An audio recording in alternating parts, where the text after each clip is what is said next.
Holy crap. People persist in doubting the evidence. Don't run and hide. Don't be afraid. Don't turn away any longer. The truth will set you free. You're listening to Jimmy Church Fade to Black on the Dark Matter Radio Network. We're turning all of our antennas towards Jimmy Church on Dark Matter Radio.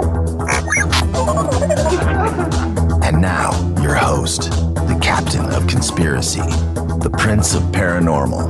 This ain't your daddy's radio network show. This is Jimmy Church, Fade to Black.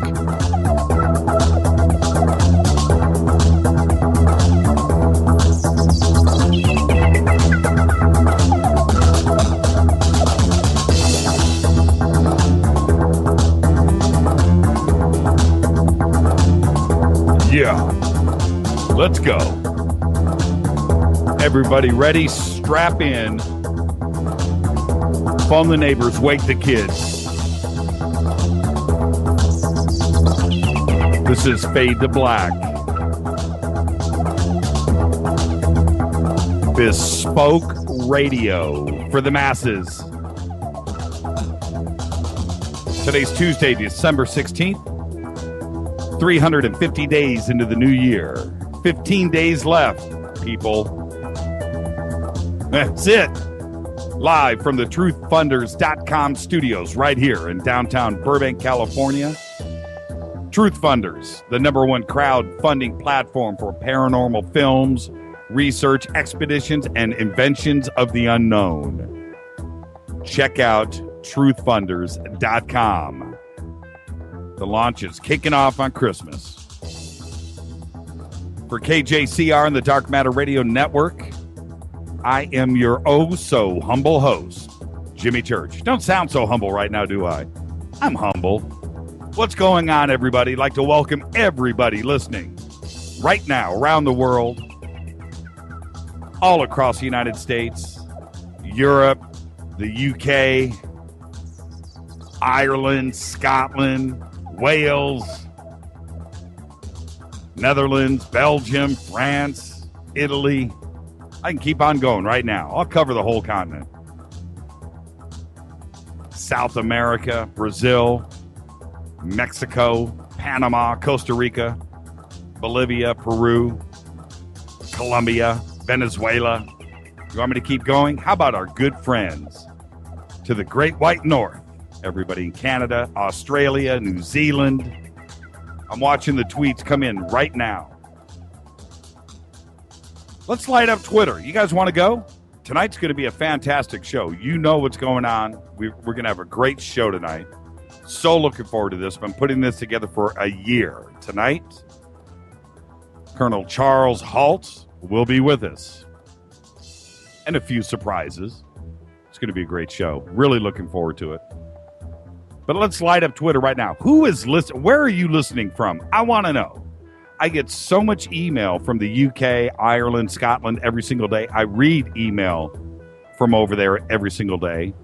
Germany, the Netherlands, Australia, New Zealand, Hong Kong, every single day. Where are you listening from right now? Where are you listening from? Let's light up Twitter. I want to know. If it's in the United States, what state?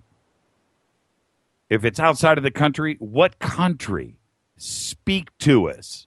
Right now, follow us on Twitter at JChurchRadio. That's what you want to do.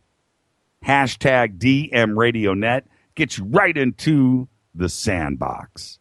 We're going to light it up tonight. We'll go through 2,000, 3,000, 4,000 tweets tonight. Come and participate.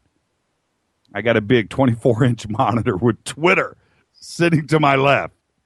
I see them all. I see them all. Look what's flying in right now. Look at this. Just come and check this out. Look, we got Australia in the house. Australia, Slovenia, Philly, and it's blazing by. I can't read them that fast. I need glasses. Bluefield, Virginia. I wonder who that is. Asheville, North Carolina. Or is that South Carolina? Asheville. Right now, light it up on Twitter, at JChurchRadio, Hashtag DMRadioNet. Where are you listening from? It is the holiday season. Christmas is coming up.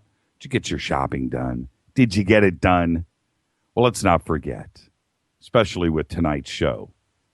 Proud salute to the men and women in uniform all around the world fighting the good fight for us. Selfishly. Getting it done. And right now, they are without family if they are outside of the country. So think about that for a second and pause. It's so important. London in the house. Of course, Texas, Ontario, Fort Francis, Fort Wayne, Indiana. That's what I'm talking about. Washington, D.C.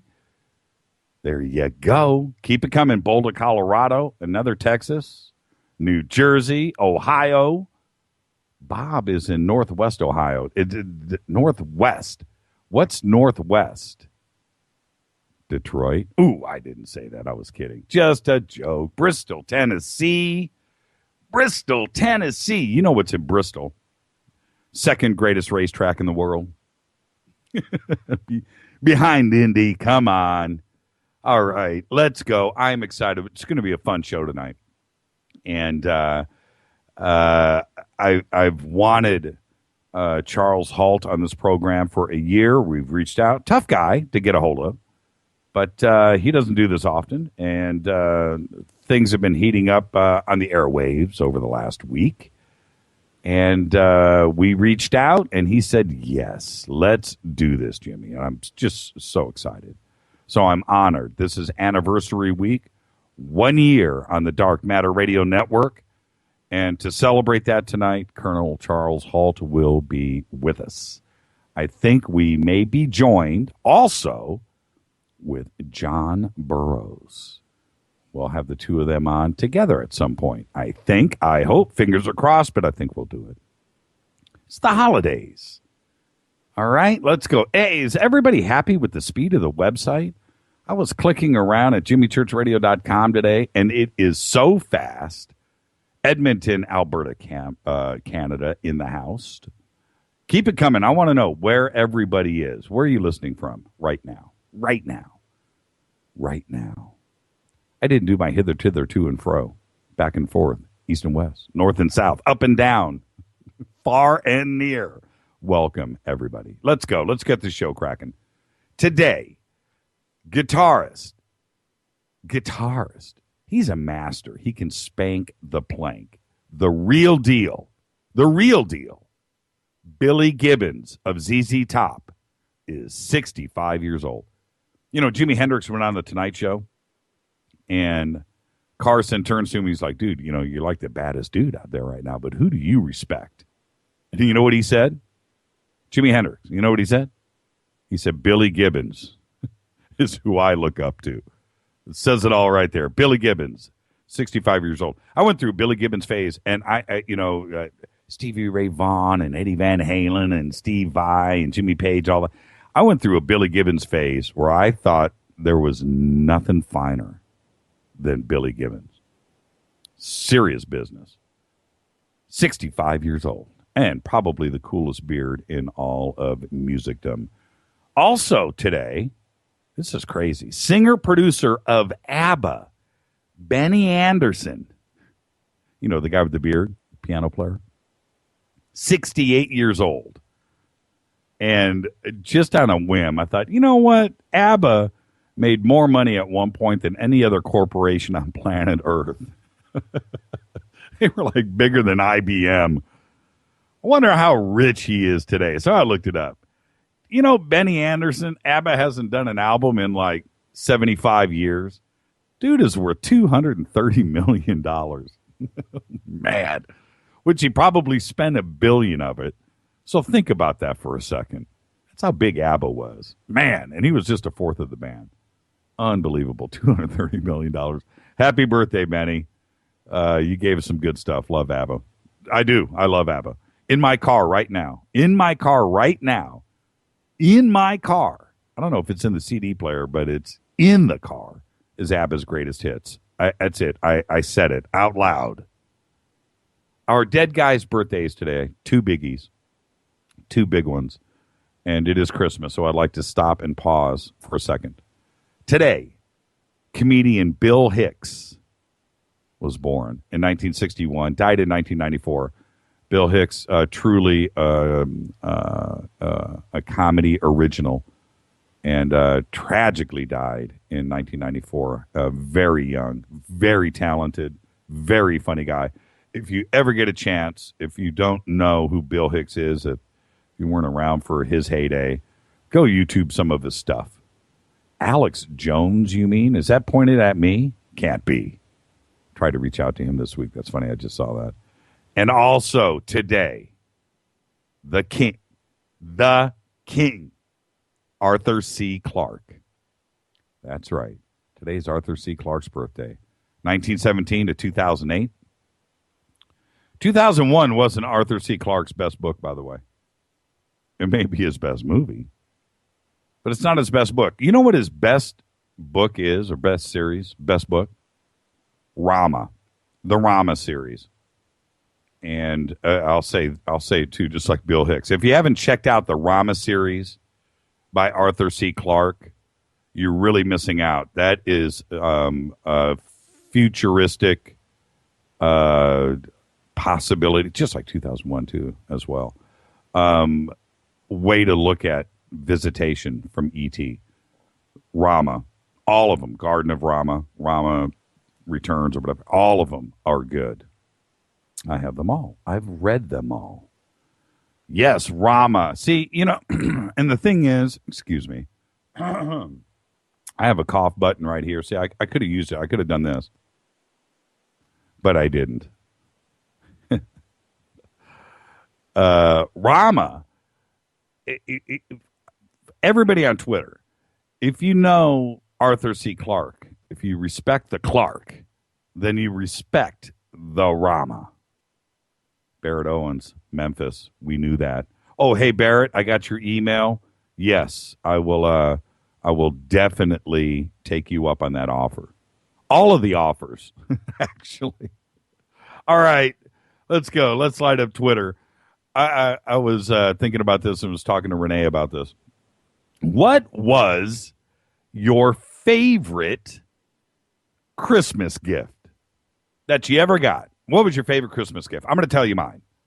When I was probably 7 years old, 8 years old, the trend on TV was this thing called, on all the infomercials and commercials, they were called mini skis. These little plastic skis. They were like 3 feet long, strapped them onto your feet.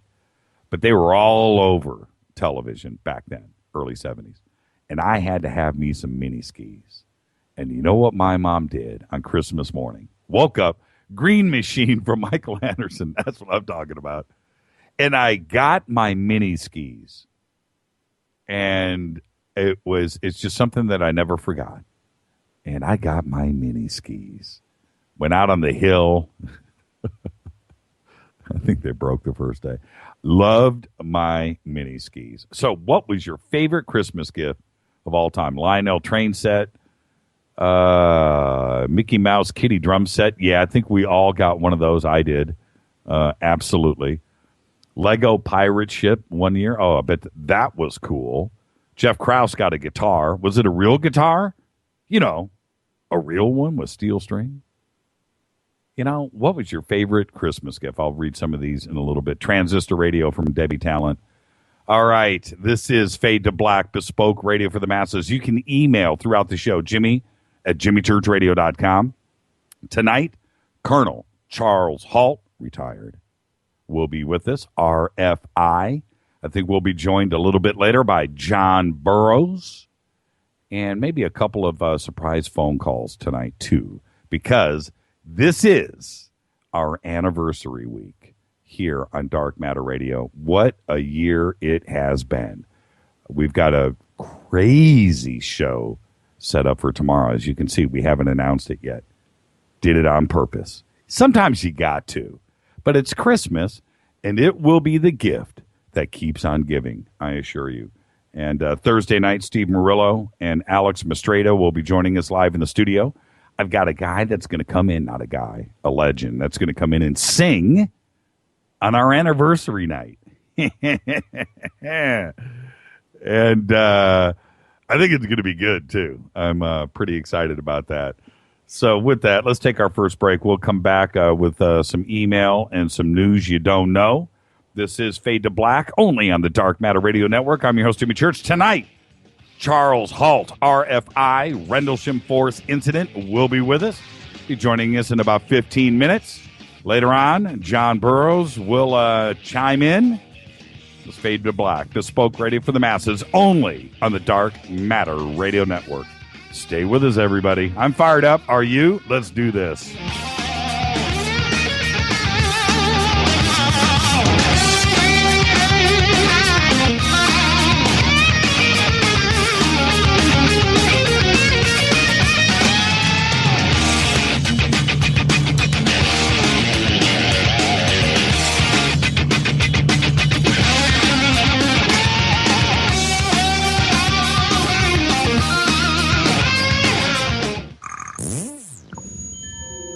You're listening to Jimmy Church Fade to Black on the Dark Matter Radio Network. What's up, revolutionaries? It's me, Jimmy Church. Do you have an IRS or state tax issue? Well, I did, and I called national tax experts. My problems were fixed, done, fini, and man, I got to tell you, it was a relief. National Tax Experts are a recognized tax office that services clients in all 50 states. It doesn't matter where you live. Give them a call. I'm telling you, they take the time to understand each and every client's individual financial status as well as their financial goals. And that's exactly what you need, my brother, when you're taking on the evil three-letter. So, seriously, give them a call today at 1-877-909-5444. Again, 1-877-909-5444, or go check out their website, www.nattaxexperts.com. That's NATTAXEXPERTS.com. Tell them Jimmy sent you. This is KJCR at JimmyChurchRadio.com. On the Dark Matter Radio Network.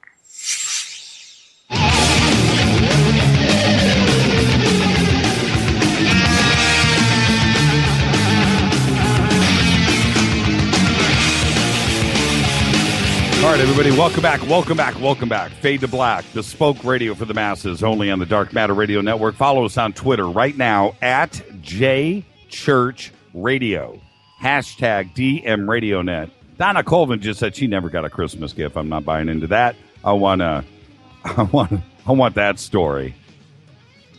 What did you get for Christmas? What was your favorite Christmas gift? Tweet it to me right now at JChurchRadio. I want to know. A cassette player and a Led Zeppelin tape. That's what I'm talking about. That's some cool parents. Let's get to some email. This is from Deborah Cox. She said, Dad, who is at... let me read this again. Dad, who has watched... Remember, I don't edit. The sunrise and sunset all the time for as long as I can remember. He said for the last few years that the sun does not rise or set in the exact same place for each season as it did years ago. At first, I just dismissed it as old age. But paying attention myself through the years for sunsets anyway, I see it is a little off where it was in years past. I have heard others say the same lately, and now this is from the Inuits. The Inuits are an indigenous people that inhabit the Arctic regions of Canada, the United States, and Greenland, and throughout history, their lives have been dependent on being able to correctly forecast the weather. And they are warning NASA and the world that global warming isn't the cause of what we are seeing with the extreme weather, earthquakes, and other events. They say the Earth has shifted. It has tilted. It has wobbled to the north. And they all agree that their sky has changed. Great email, Deborah. Great email. This is from Ben Miller. He says, I posted yesterday a selfie is what this is referring to here in the studio. He says, interesting to see some of the array of instrumentality that you deal with to get your show out. It's like a band member having to do drums, keyboards, and the mixing board all at once. It is like that. And what you see in that selfie is like 1/4 of the studio too. It's pretty insane. It's pretty cool, actually. And it's a miracle that this show goes on every day. One little thing goes down, it all goes down. But it's pretty cool. It's a kid in a candy store. This email is from Andrew in the UK. I read his email yesterday about Hadrian's Wall. And I'm going to say this to Andrew right now. I knew you were just having a shot. It's cool. You're just trying to wind me up a little bit. It was funny. I thought it was funny. I hope everybody else did. So he replied today after I read his email last night. He said, when I read, he says, sorry, Jimmy, mate. When you read my reply, it sounded like I was taking the piss. I wasn't. It wasn't meant that way. I was just having a laugh. Also, so was I. So, Andrew, it's all good. And then he goes on to say, also, one thing you should take a look at into further is what Dr. Lin was saying about the excavations in Ur. There does seem to be some truth behind it. I'm still looking for better evidence, but I think it's something you should look into further because if it's true, then the implications are huge. That was a fantastic show with Dr. Lynn, and we should have her back on and get an update. This email, Dan from Boulder, he says, I had to miss the live show last night because I was stuck working late at the office on a deadline. I got home around 3 a.m. just in time for the repeat. I thought I'd drift off to sleep while listening to the first half hour. Nothing wrong with that. Of the first half hour of news. Sprinkled with the sounds of Doug Aldrich. However, my plans were turned on their head when Tom Reed and special guests joined the fray and proceeded to blow my mind. Your guest was absolutely riveting with the depth of his abduction story. It triggered the abort sequence on my sleep cycle, and now I'm stuck pounding the caffeine while I wait for another awesome show tonight. But I guess I would have been doing that anyway. It sounds like Tom had a lot more detail he could have shared, and I look forward to hearing him on the show again. That show last night, as emotional as it was, and I got to say, I was pretty drained at the end of it because it was a very emotional show. If you get a chance, go back and listen to it again. Of course, it'll be on the podcast, and it'll be on YouTube here shortly, but if you get a chance, go listen to that show. It was tough. It was tough for me, but it was enlightening. And thank you, Tom, for sharing that with us last night. That was a great show. All right, time for some news that you probably don't know anything about. Well, you know something about this. It's all over everything. The Interview, which stars Seth Rogen and James Franco, those two guys have canceled all upcoming media appearances following the latest threats made against theaters showing the movie. That's right. The duo has withdrawn from previously scheduled press appearances, including Rogen's Thursday appearance on the late night with Seth Meyers and a chat with BuzzFeed Brews leading up to the Interview's Christmas Day release. It's crazy what's going on right now with this. Is it going to flood the theaters? Are people just going to pack the theaters to see what this movie's about? You know what they say. You know, no publicity is bad publicity. According to insiders, Rogen and Franco are still scheduled to appear Thursday at the New York special screening of The Interview. The two were here in Los Angeles for the premiere last week, but didn't do any interviews.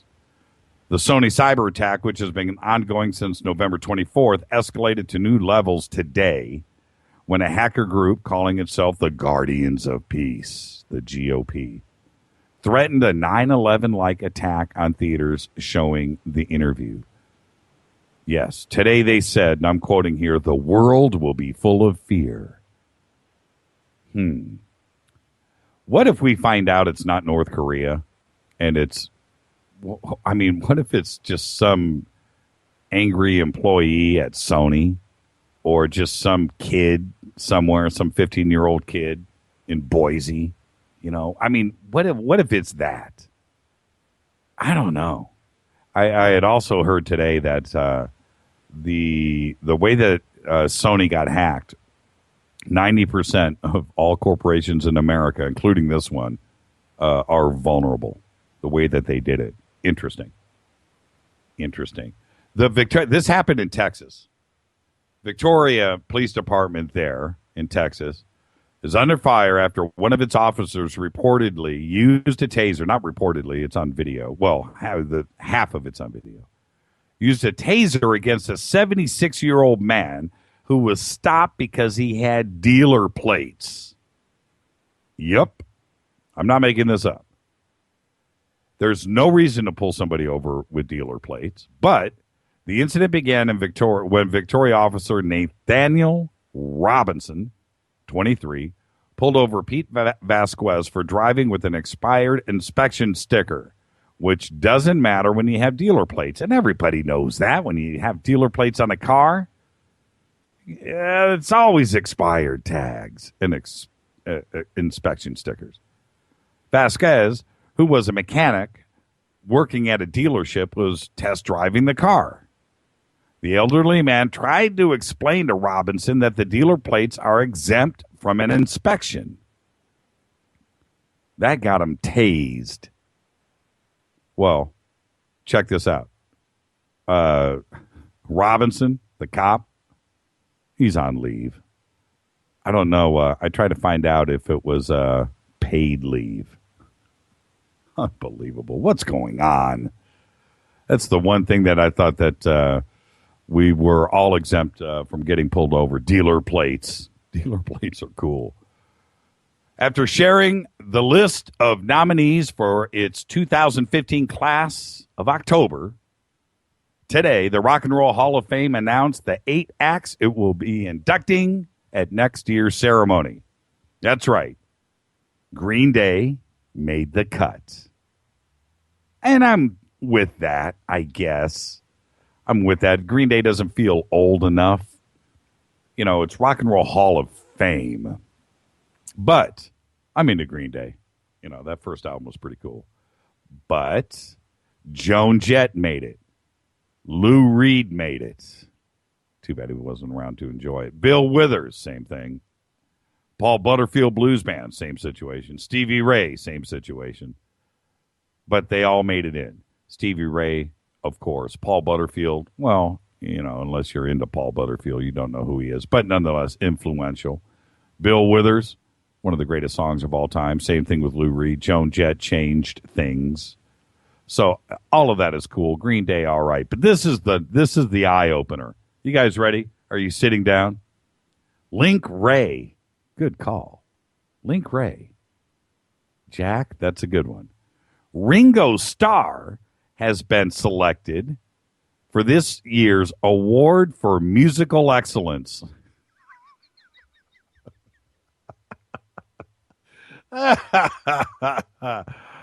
Oh, man. Now, that explains everything with the Rock and Roll Hall of Fame right there. Ringo Starr. You know the game we play.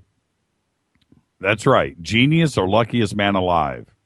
Well, Ringo Starr is the luckiest man alive. And he's going to get an award for musical excellence. I think he's a funny guy. He's cool. He's successful. But musical excellence, it's kind of like a paradox when it comes to Ringo Starr and that, isn't it? Strange definition of paradox, right? Damned if you do, damned if you don't. Musically talented, or probably not. Ringo Starr. Now, who didn't make the cut? NWA. I'm kind of thinking yes on NWA. It's not rock, but they kind of were. But they certainly changed things. Hall of Fame, NWA, Hall of Fame, I say yes. 9 Inch Nails didn't make the cut.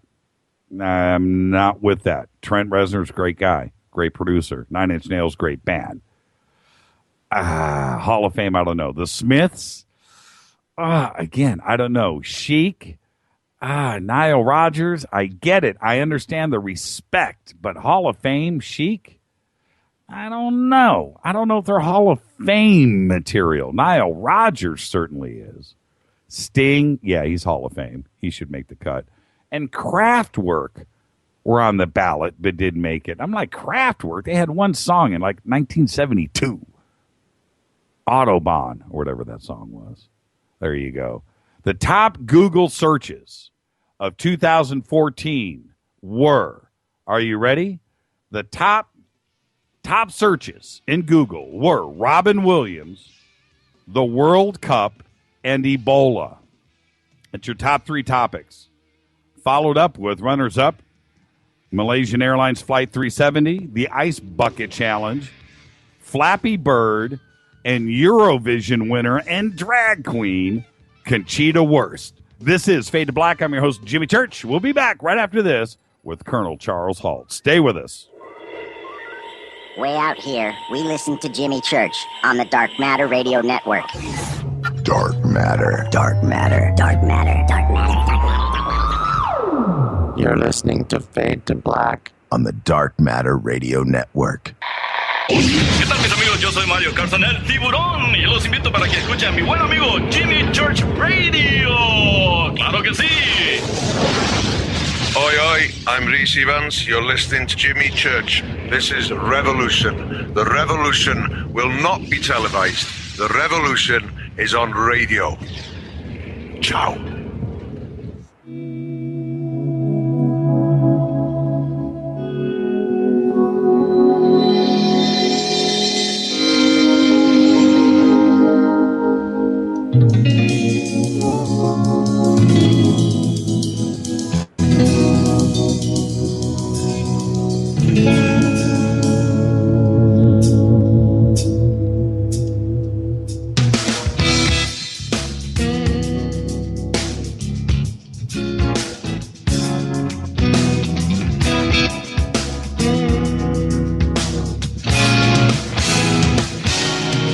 All right, welcome back. This is Fade to Black, bespoke radio for the masses. I am your host, Jimmy Church. We are only on the Dark Matter Radio Network. This is our anniversary week. Welcome to everybody listening all around the world, all across the United States. Buckle up. Let's get ready. I am. Follow us on Twitter at JChurchRadio, hashtag DMRadioNet. If you have any questions tonight for myself or Charles Halt, you just hashtag F2BQ. Get it in there. I'll see it. Okay, you can also email to Jimmy at jimmychurchradio.com. And I'm ready. Let's have some fun. Let's do this. Charles Halt is a retired United States Air Force colonel and the former base commander of RAF Bentwaters near Woodbridge, Suffolk. After serving in Vietnam, Japan, and Korea, he was assigned to Bentwaters as deputy commander. The Rendlesham Forest Incident of late December 1980 occurred shortly afterwards, and he was an important witness to the events, and he documented them at the scene with a personal micro recorder. After retiring from the Air Force in 1991, Halt made his first appearance in television on a documentary when he confirmed the authenticity of the Rendlesham Forest Incident. In 1997, he was interviewed by Georgina Bruni for a book about the Rendlesham event, You Can't Tell the People. He has also appeared on several television documentaries and many radio programs. Tonight, for the first time, he joins us here on Fade to Black. I'd like to welcome Colonel Charles Halt. Colonel Halt. Thank you, Jimmy. And you know, I'm a military brat, as you know. And so the respect is there, but is it okay if I drop the colonel and go with Charles? Why don't you call me Chuck? Yeah, let's go with Chuck. Thank you so much. Happy holidays. Oh, the same to you. And now this show is a show without an agenda. This show has a very smart audience, I like to say. And what we do every night with our guest is we just sit, we get comfortable. I don't have questions in front of me. It's just a conversation between friends, and we're going to start where we start. We're going to end where we end, and it'll be great. So are you ready? Oh, I'm more than ready. All right. For the first thing, so let's just start off here. Colonel in the military, but before all of this Rendlesham craziness that started, in 1980. Did you ever have any? Did you have any interest in UFOs or ufology, or ever see anything else up to this point? No, in fact, the only thing I can recall is when I was about 13 or 14 years old. My mother was involved in a church rummage sale, and I'm sure you know what that is. Right. And I had to accompany her to carry the boxes and do whatever. And I found a box of books, and I did find Donald Kehoe's original book. And while everybody was around doing whatever the thing at the rummage sale, I did read the book, but I put it aside and never gave it another thought to what happened in 1980. Did you ever go back and pick that book up again since then? No, I haven't. I don't know where it went. It probably got sold for $0.25. Well, because that book today, which I have, and today it's still viable. It's still strong. It's written from a very strong mind. It was a good book. Hey, 13 years old. That's strong stuff, actually. Hey, it's a collector's item probably now. Yeah, absolutely it is. So, okay, so then let's just jump forward then to December 1980, and when everything started to now. Let me just say this before we start out. As you know, I've had everybody on this show, and I've no matter what I think I know or what the audience thinks that they know about Rendlesham, that's one thing. But coming from you directly, I'm going to ask some of these questions I've always wanted to ask you, and so you may have answered them 100 times, but you know what I mean? It's not far away. Yeah, exactly. Okay, so leading up to that night, the first night, which was the 26th. The night of the 25th, the morning of the 26th. That's right. Was there any other, before everything started to kick off, were there any other strange events that happened around Rendlesham or Bentwaters that might have tipped your hat to what this could have been on the 26th? Not as far as I was aware, but now have learned later, going back and talking to people, there's quite a history of the area. And what do you mean by that? What was... Well, an awful lot of the local people have had very unusual experiences, have seen things, but they just kind of accepted it. Okay. And so... but you've heard that since then. So leading up to that night, this was just a complete surprise for everybody is where I'm going. Oh, I didn't believe it. Right. I got involved to put it all to rest because the cops, after the first night especially, all they were doing was looking to the sky. We had a mission to do. And when you first, okay, well, actually, let's set the stage. As deputy base commander, you're answering to only one person above you then, right? One person, and he answers to the wing commander. Okay, and what was your responsibilities as a deputy commander, day to day? Actually, what my job was to run the base. The base commander cut ribbons, kissed babies, shook hands, made speeches.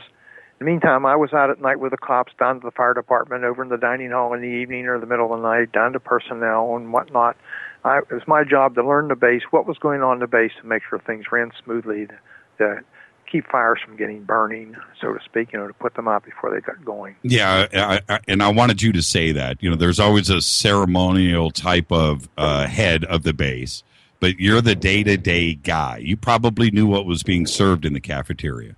I could tell you almost everything was going on, and all the gossip too. Boy, it was interesting. Which I kept to myself. Oh, so well, it's a small community. It's yeah, just like totally. All of the bases that I've ever lived on, some are big, but most aren't. And you do pretty much. You see the same people every single day. Nobody's, everybody's. Do you know there. what the population was at Bentwaters at the time, counting the civilians? Close to 14,000. Was it that high? I thought it was about 11. It was the largest tactical fighter wing in the free world. And did you have you had DOD schools, right? Elementary school, K through 12, and guess who was responsible? Because the principal wasn't very good at discipline. And anytime there was a problem in the schools with a child, guess who they sent him to? Oh, you're telling me they sent you to the deputy base commander's office? Boy, I can tell you some good stories about some of those kids. More than once, I got Dad in there and said, "Do you like it here? You want to go home?" And more than once, I sent a kid home too, or a family home. Oh no! Well, behavioral issues. I mean, yeah. when you get that many people, you're going to have all kinds of things. So did you walk the base every single day too, as well? Well, I walked it and I drove it, and quite often I would either ride with the police because they knew what was going on. Let me tell you, they did. Was there any part of the base that you didn't know? Nope. Yep.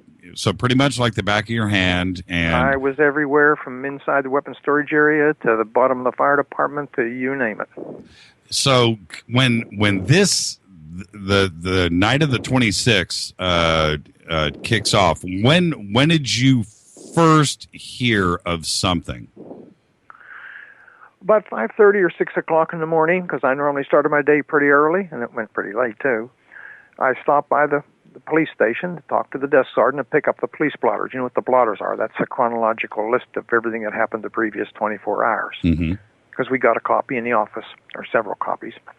And I went in to pick them up, and the desk sergeant started laughing. I knew the desk sergeant. He had a good sense of humor. Crash McCabe was his nickname. He said, "Colonel, you're not going to believe this."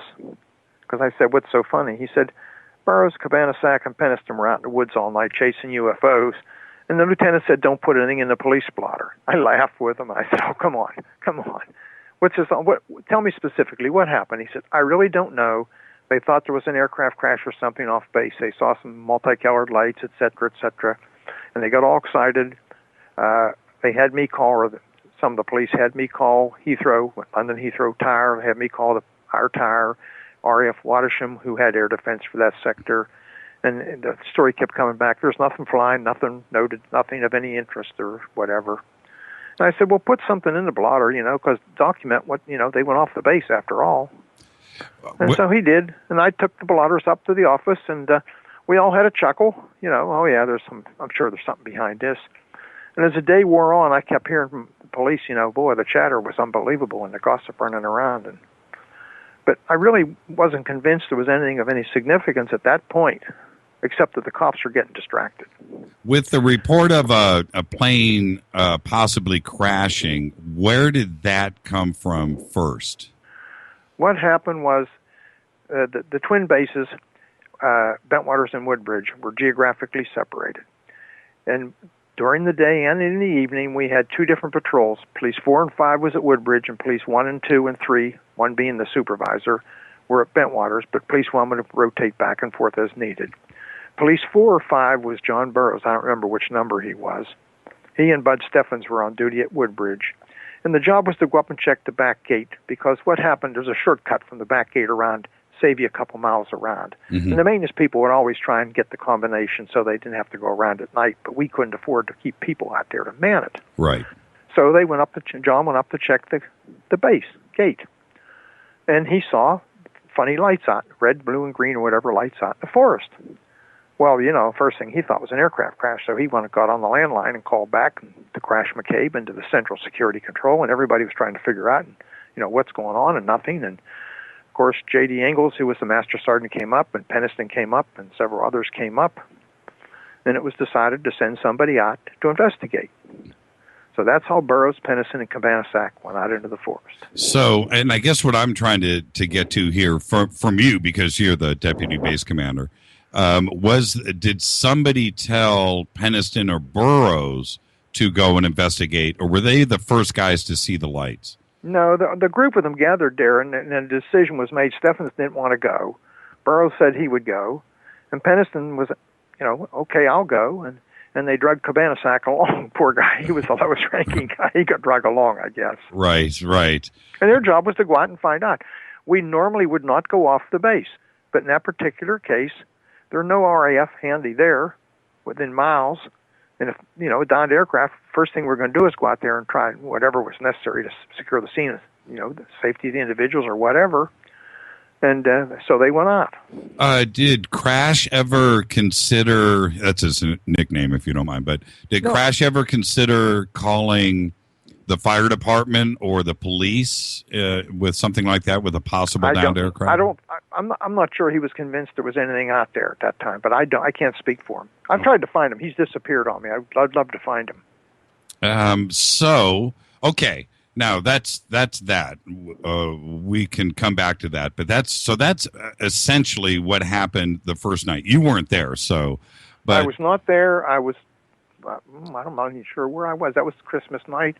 I was at the Conrad's house having dinner, I think. Well, after dinner and then gone home. And most of the base at this time, and I had asked everybody the same question. It's the holidays, so you guys are having flying. Yeah, exactly. So you guys you're having Christmas parties, New Year's parties. Everybody's getting together that week, and that's pretty much it's a festive time as it would be on any military or any city in the United States. That's what's going on at this time, right? Everybody's just in a good mood.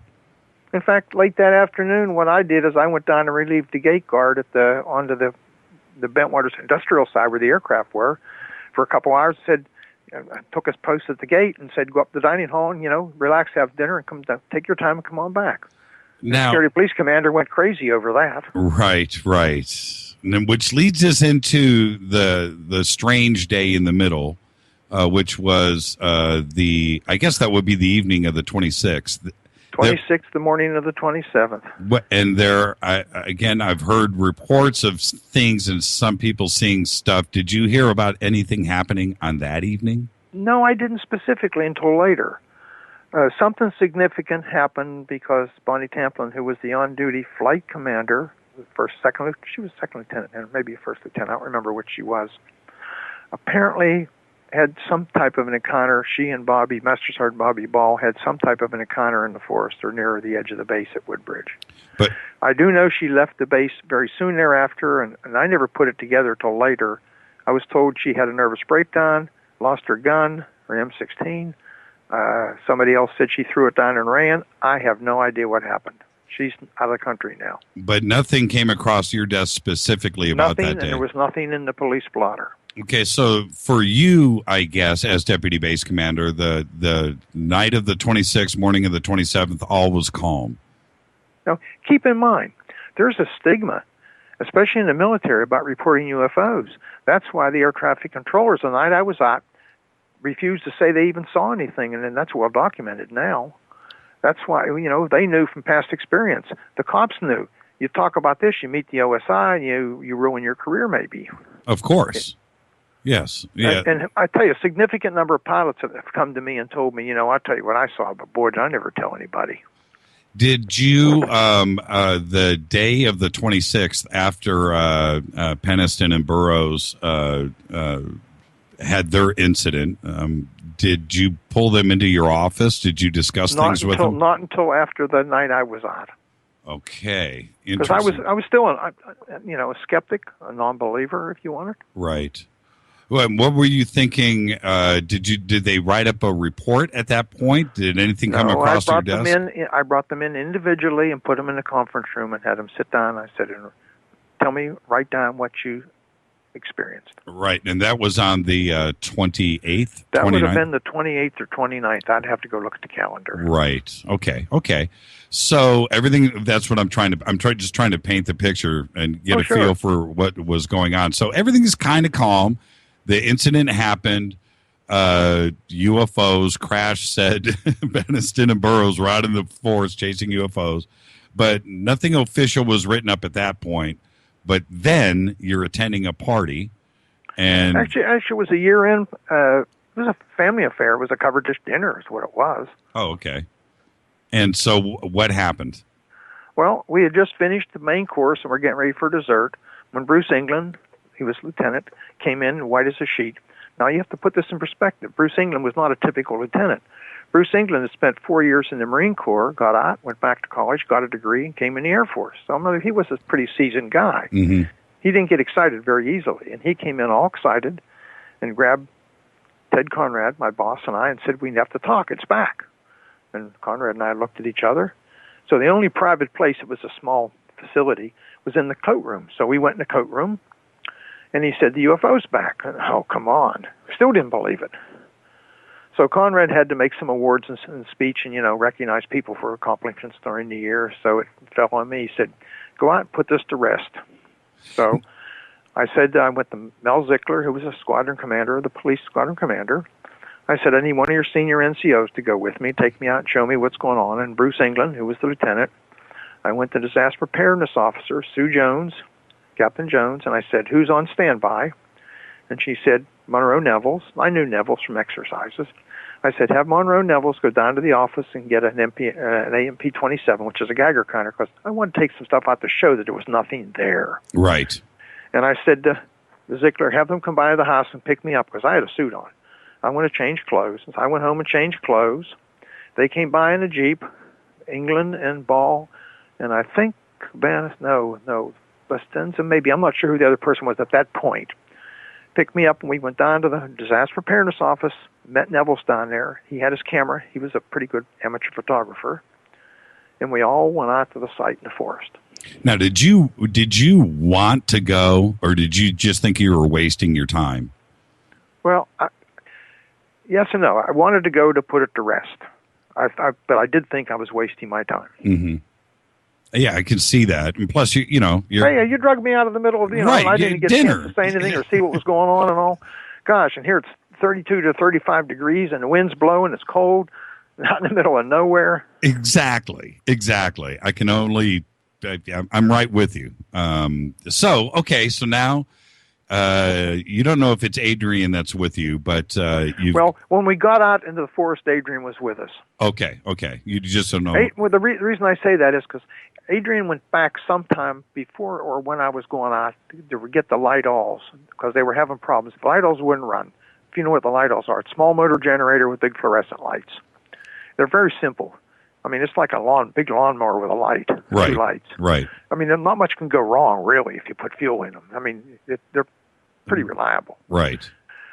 There were problems with the Lidalls. There were problems with the vehicles, and there's a lot of chatter on that. I could hear it on the police radios because we had 2 different frequencies plus my command net. When we got out in the forest, I know we met up with Adrian then. If he wasn't in the Jeep, I can't remember whether he was in the Jeep with us or we met him there or we went by the motor pool. We may have picked him up there. I'm not really sure. But anyhow, when we got to the forest, we went forward, 5 of us. There were another 15 or 20 people out there already. And I was, oh my God, this is a public relations disaster. If we get caught out here in the forest in the middle of the night, the publicity will just be unbearable. Plus, going off base with weapons. Did you guys have weapons? I don't. Well, Bruce, I think, had his GAU 8, which is a shortened version of the M16 under his coat, I think. I don't know. Right. I heard that later. I didn't see it, but I wasn't looking for it. I didn't see anybody else with weapons. Okay.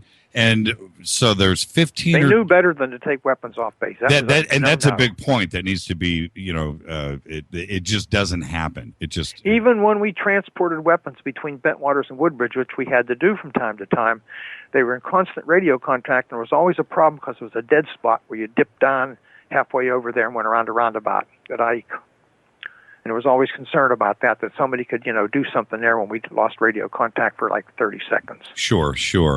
So we did not take weapons off base knowingly. What did you see at that point as you approached the forest? Was there anything visible at that point? No. What I saw at that point was people fussing over the Lidalls and 4 or 5 6-pack, 6-passenger pickup, 4-wheel drive pickup trucks, and maybe in our Jeep, and I'm saying probably 2 or 3 vehicles plus the Jeep, and 2 or 3, maybe 4 Lidalls, at least 2, if not 3, maybe 4. And like I say, less than 25 total people counting us. Who made the report to the lieutenant that it was back? I don't know. Somebody saw it off the base. I never did find out who, In fact, I was upset when he came in and said it's back. I said, you're off base again? What? Right. I was quite concerned. Well, we didn't go off base. Sure. Not in uniform. No. And now, how far? I've heard John tell me a couple of times in Penniston that they went as far as they went miles, or a good chunk of distance into the forest. How big? Well, you can only go from the base gate, the back east gate.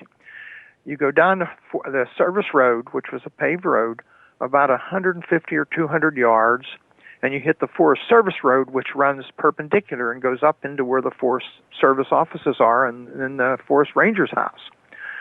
You hit that road, they turned right for about 50 yards, then turn left into the forest. Now, the forest there is probably, best guess is 300 yards deep. On the other side, as it was a barbed wire fence then, and a farmer's field and a farmer's house. Then you could see clear out to the coast.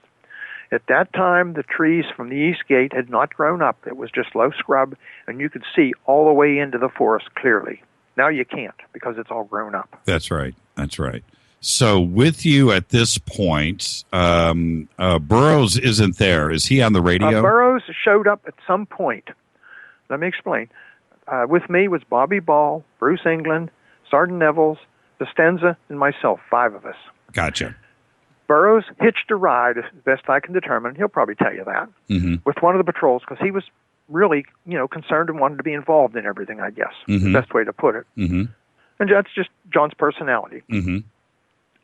John showed up at some point while we were looking at the site where the indentations were in the ground, and he called on the radio once or twice and said he wanted to come forward. And I said, definitely not. Everybody stay back there and be quiet. Okay, so and we can come back to that, but I'm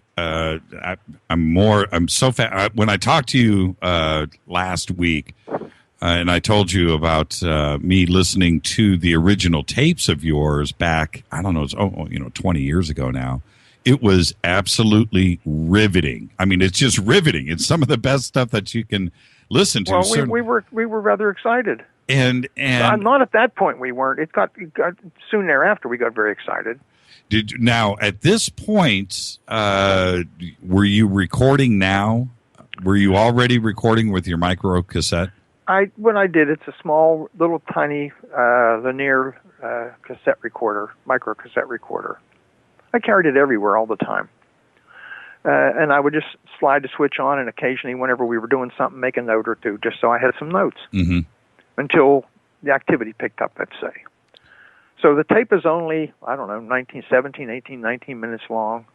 But we were out there for hours, but I didn't leave the tape run because 2 reasons. I only had one tape with me, and I didn't have a spare set of batteries. I didn't anticipate being there very long. Right.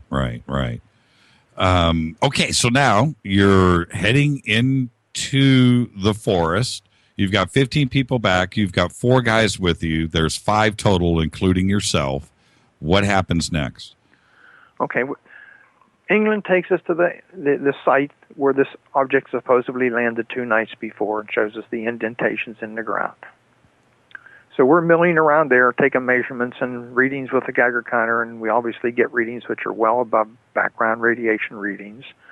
Nevels puts the Geiger counter on the tree side toward the 3 indentations, and it's much higher than on the back side of the tree.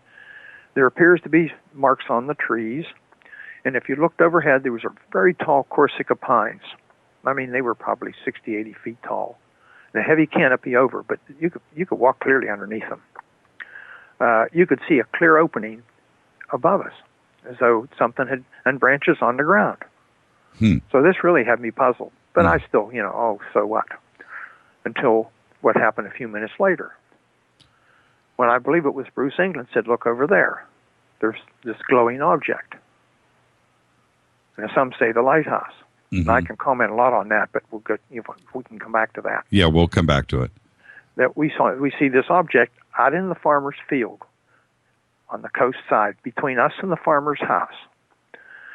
The farmer's house has rows of windows on both first and second floor. Now there's a high hedge there, you can barely see it, but at that time you could clearly see the windows, and the glowing object was reflecting so brightly off the house that I was concerned for the people in the house. It was like the house was on fire. How far was the house from you?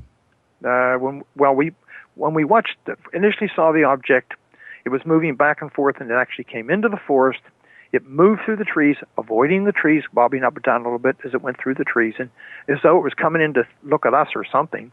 And then it receded back out into the field, probably 50, 100, 200 feet out into the field, about a third of the way to the farmer's house. So we moved up to the edge of the field, out of the forest, right at the barbed wire fence, and watched it for maybe a minute or so, maybe longer. And I was really concerned for the people in the house, as I said earlier.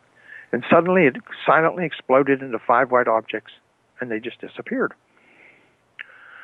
So I said to the rest of them, let's go out into the field and see if we can find any residue, because it had been dripping something like molten metal. Yeah, you described that. You described that on the tape, and when you say that, all of us picture it because you describe it pretty well, and also the blinking eye. I thought that was at a dark center, and it was oval. It wasn't round. It was oval.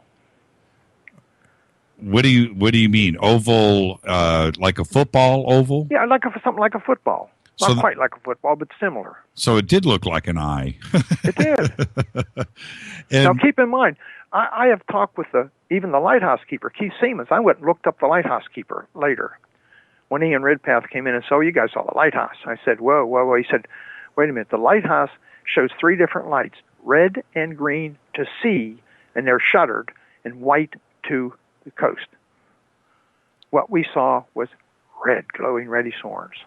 And when you described the blinking, that was a very interesting description, because we're all imagining a blinking eye. Why would you say that? That's what it looked like. I mean, was it closing? Was it slow? Was it fast? The black disappeared like a shutter was closing over the black center. Interesting. And did that cover the whole craft or just in the middle? Well, I don't know. It was a craft. That's the thing. It was a light. I couldn't discern a physical shape. In other words, I didn't see anything metallic or whatever. Right. And the dripping metal, was that happening while the blinking was occurring at the same time? So it was happening, definitely. And do you think they were together? Was the blinking causing maybe the dripping metal, or I don't know. Okay. The blinking was in the center, and this was coming off the perimeter. And was it like the dripping metal? Was it kind of like welding sparks, or? No, it was more like it was dripping. And what color was it? Was it white? It was the same orangish red. Interesting.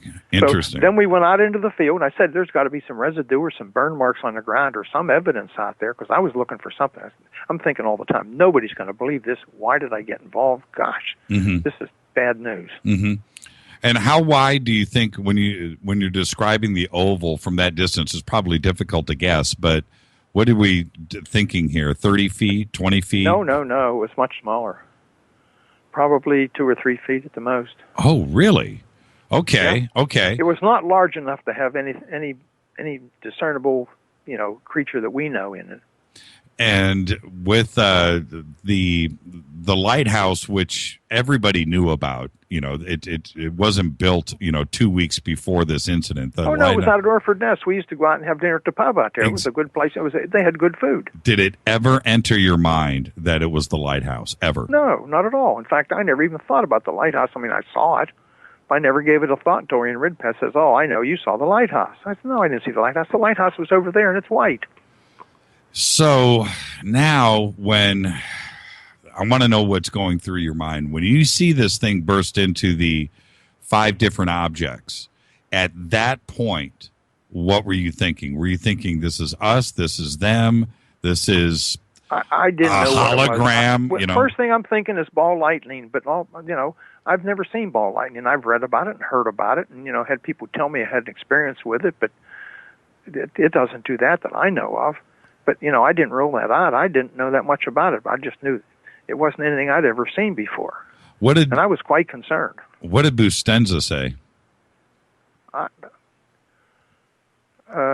don't remember him saying much of anything. He's on the tape. He's Security 10. You can hear him on the tape a couple of times. Right.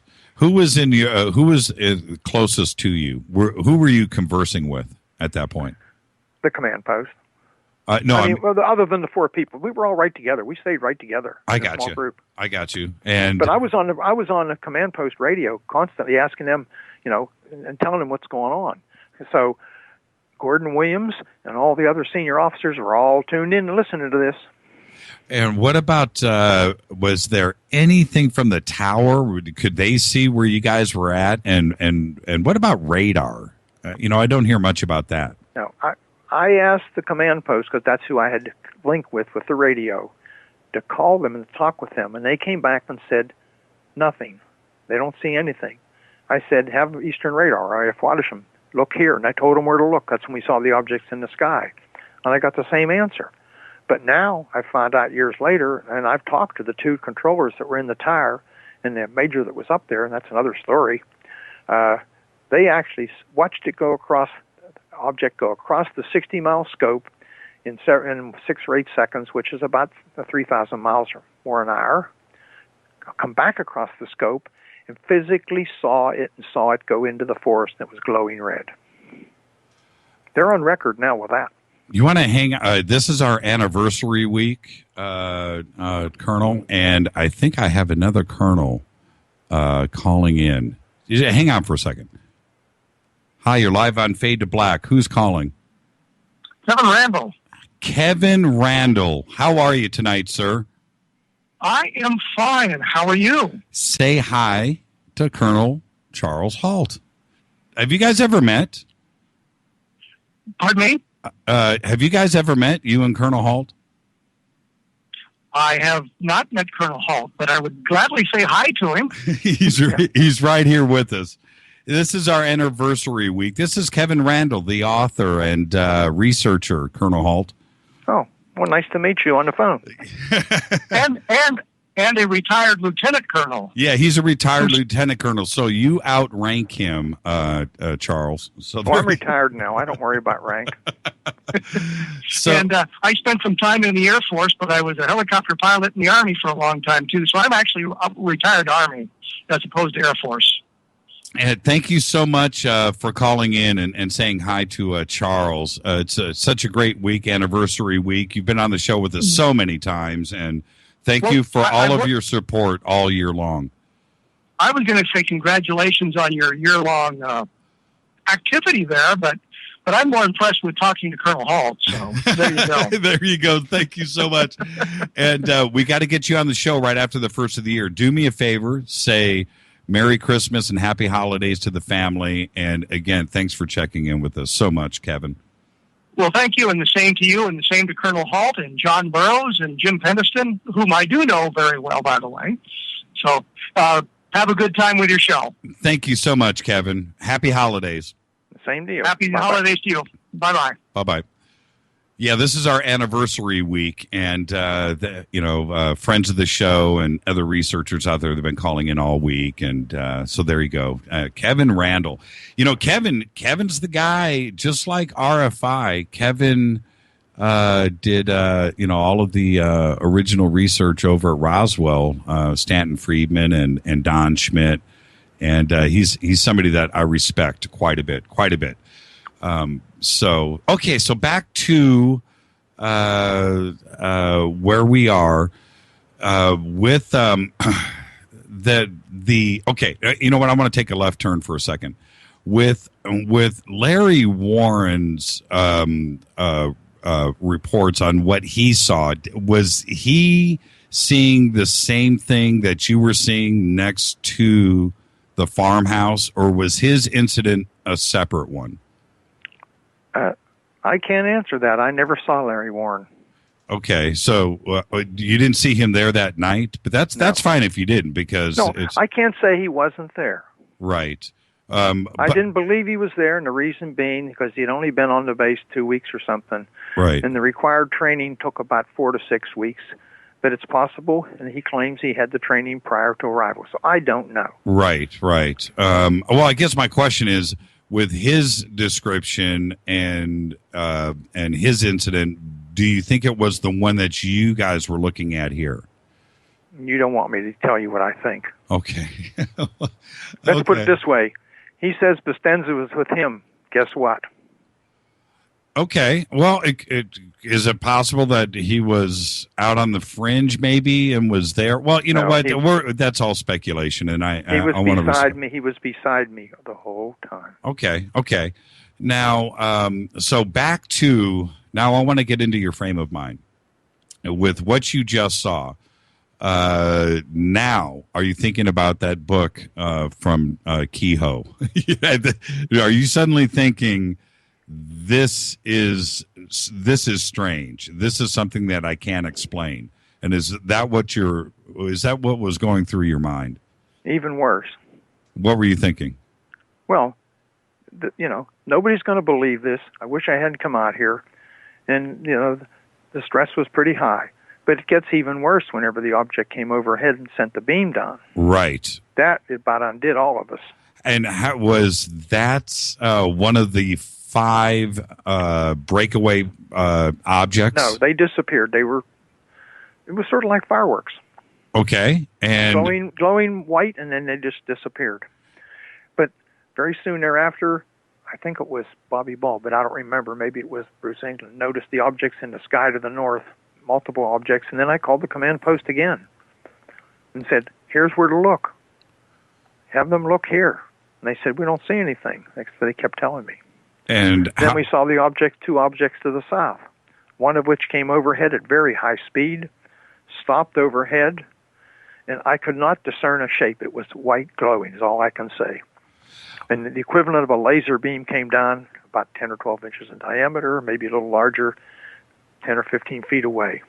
And at that time, we were really almost in shock. Is this a warning? Is this a signal? Is this a weapon? What is it? And as suddenly as it appeared, it disappeared. Now, the beam. Right.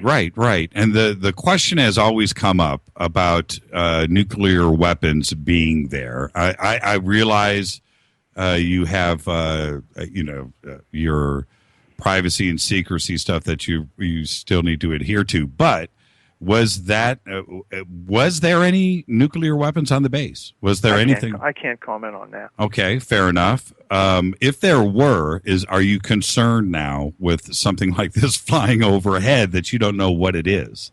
Well, I was concerned regardless of what we had on the base, but the answer is yes, I guess. Yeah, of course.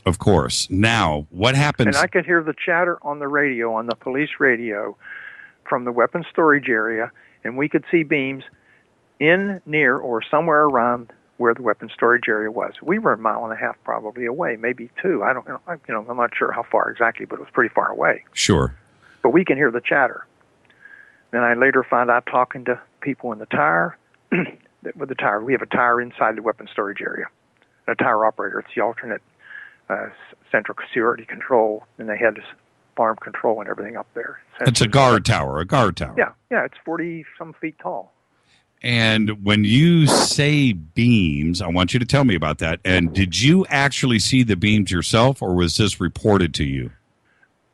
I could see something, but I wasn't sure what it was. They looked like beams. But I did hear all the chatter, like I say, on the radio. Right. Also, the comm people were working in the tower that night. In fact, he was up there both nights because he'd gone out there with some problems on a sensor and was working up there and had to order parts. He saw an object the first night, and he was there the third night when I was out there, and he saw an object again as well as the tower operator and several of the people on the ground. What was Woodbridge saying at this point? What was Woodbridge saying? Both bases are in communication with each other. Both bases are centrally controlled. We have one command post, which was at Bentwaters. Central Security Control was at Bentwaters.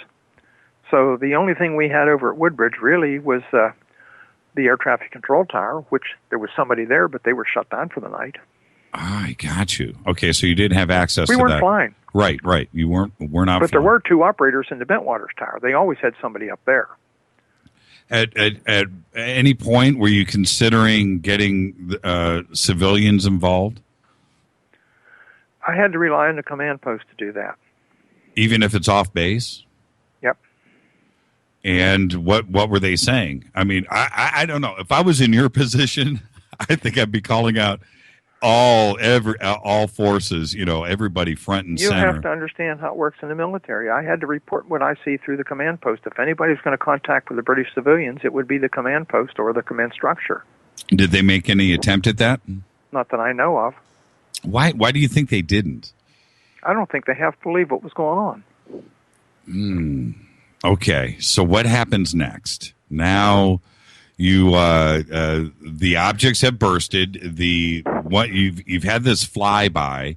Are you guys still on point, or do you actually leave where you're at? Actually, we stayed there for quite a while. We were out there till about, I'm have to guess now. Listen to the tape. It'll tell you a time on the tape. I don't know, 3 or 4 o'clock, somewhere around there. Sun's coming up? No, well, not yet. But we had crossed the farmer's field. We had crossed the road by the farmer's house and gone out across the next field to see if we could look back and see anything. And in the process, we went through a small stream, and we all got wet. Mm-hmm. And, we're wet, tired, cold. Nobody seems to care. Nobody wants to do anything. Everybody says there's nothing going on as far as air traffic control, as far as seeing anything in the sky. It's just what we see from the ground. So we went back to the base. I went home and took a shower. And I went into the office. I couldn't sleep. That's when I ran into Gordon Williams, who was the wing commander. And he said, that was some night, wasn't it? And I you said, yes. said, I said, I have it all on tape. He said, oh, let me hear the tape. I played the tape for him. He said, let me have the tape. Uh-oh, I thought, here's real trouble. He said, I'm going to take it down to 3rd Air Force and play it at staff meeting on Wednesday.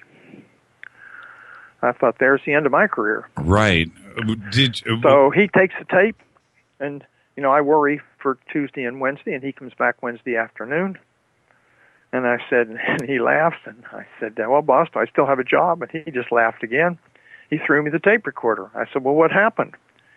He said, well, I played the tape for the general and the staff, and everybody listened intently. And the general said to the staff, well, what do we do? Nobody said anything. So the general, in his infinite wisdom, said, well, it happened off the base. I guess it's a British affair. Let them handle it. When you described, we blew past this a little bit.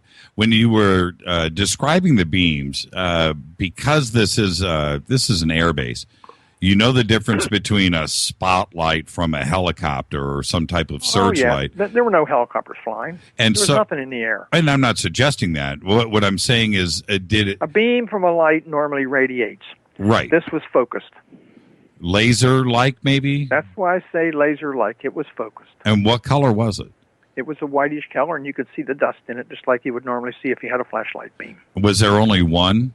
One. There was only one. And only one at our feet. Explain. Well, there was another object further to the south that sent down other beams of light, but nowhere near us. Oh, so that's what I was asking. How many beams actually? So you're saying that there were multiple objects, multiple beams. There were 2 objects to the south in addition to the ones to the north. The one came overhead and the one stayed way back in the back out over the coast. That one came forward and sent down beams over Bentwater Space. Now, you're at the hub of everything. You get all the scuttlebutt, just like you were saying earlier, all the rumors. What was going on that base at that now? I mean, it must have been pretty electric. Actually, there was no activity on the base other than what we were doing in normal, not much. You mean there wasn't rumors going around? There wasn't people talking? The next day. When we came back in, oh, goodness, yeah. That's what I'm saying. What was that like? Yes. I got pestered half to death, but people believed me because there were enough cops out there that saw it too. And the command post had, they heard my conversations. The senior officers heard my conversations. They knew I wasn't making it up. Now, you have 14,000 people on the base, Chuck. 14,000 people on the base, and these beams are coming down. We've got a couple of flybys. We've had some pretty fantastical stuff going on. There must have been, I would think, hundreds of eyewitnesses to this. Did other people come up to you and tell you that they had seen something too as well? There were numerous civilians that were in the area that saw things that later came forward. Quite a few, several of the cops in the weapons storage area saw something. Other than that, there weren't that many people out and about. This was after, keep in mind, this was 11, 12, 1 o'clock in the morning over the holidays. Yeah, I understand. I'll share this. The base was quiet. I'll share this with you. I'm going to give you a 15-second story, just 15 seconds. My wife and I had a sighting here in the valley where there's millions of people that live here in the San Fernando Valley, as you know. And my wife and I saw an object come down out of the sky in a split second, less than a second, but it was a big white ball of light that came down and looked like it was going to explode in downtown Van Nuys. Okay? It was extraordinary for me to see. It blew my mind. I called a friend of mine over at MUFON and made a report about it. But the next day, I went home that night and jumped on the internet. There's nothing on TV. There's nothing on the LA Times. There's no reports. There's nothing for the next week anywhere in the media. And I'm thinking to myself, this happened at 10:24 at night. How could there not be multiple witnesses? But there just wasn't. So I understand what you're saying. Not everybody's looking to the sky all the time. No, everybody's not looking. Very few people are looking to the sky. Yeah, I totally understand. If it got noisy, they would. Exactly. If somebody would have been woken up. So now you've got yourself in a little bit of a pickle here. You've got your career in front of you, and you've also got a report that you probably have to write at some point. You have to account for all of the personnel and everything that went on out there. What do you do next? Well, I did what I was told to do. I said to Williams, what do I do? What do you want me to do? And he said, get with Squadron Leader Moreland, who was the British liaison officer, and he was on holiday in Wales and wasn't coming back for a week and a half or whatever. So I sat there and waited, and that's what I was told to do. Nobody wanted to touch us with a pole. It was sort of like the tar baby. Once you touch it, you got it. Right. You're stuck to it. So I waited, and he came back, and I went over and told the story to him, and he turned white as a sheet. And I said, what do you want me to do? And he said, well, write a memo. So I went back and typed it up in the office. Conrad saw it. Williams was aware. They say now they'd never have released it. Well, they saw it. They told me to do it. And I cleaned it up and called it Unexplained Lights. I wasn't going to say UFO. Did you I don't want to make light of this, but did you think about saying UFO instead of unidentified lights?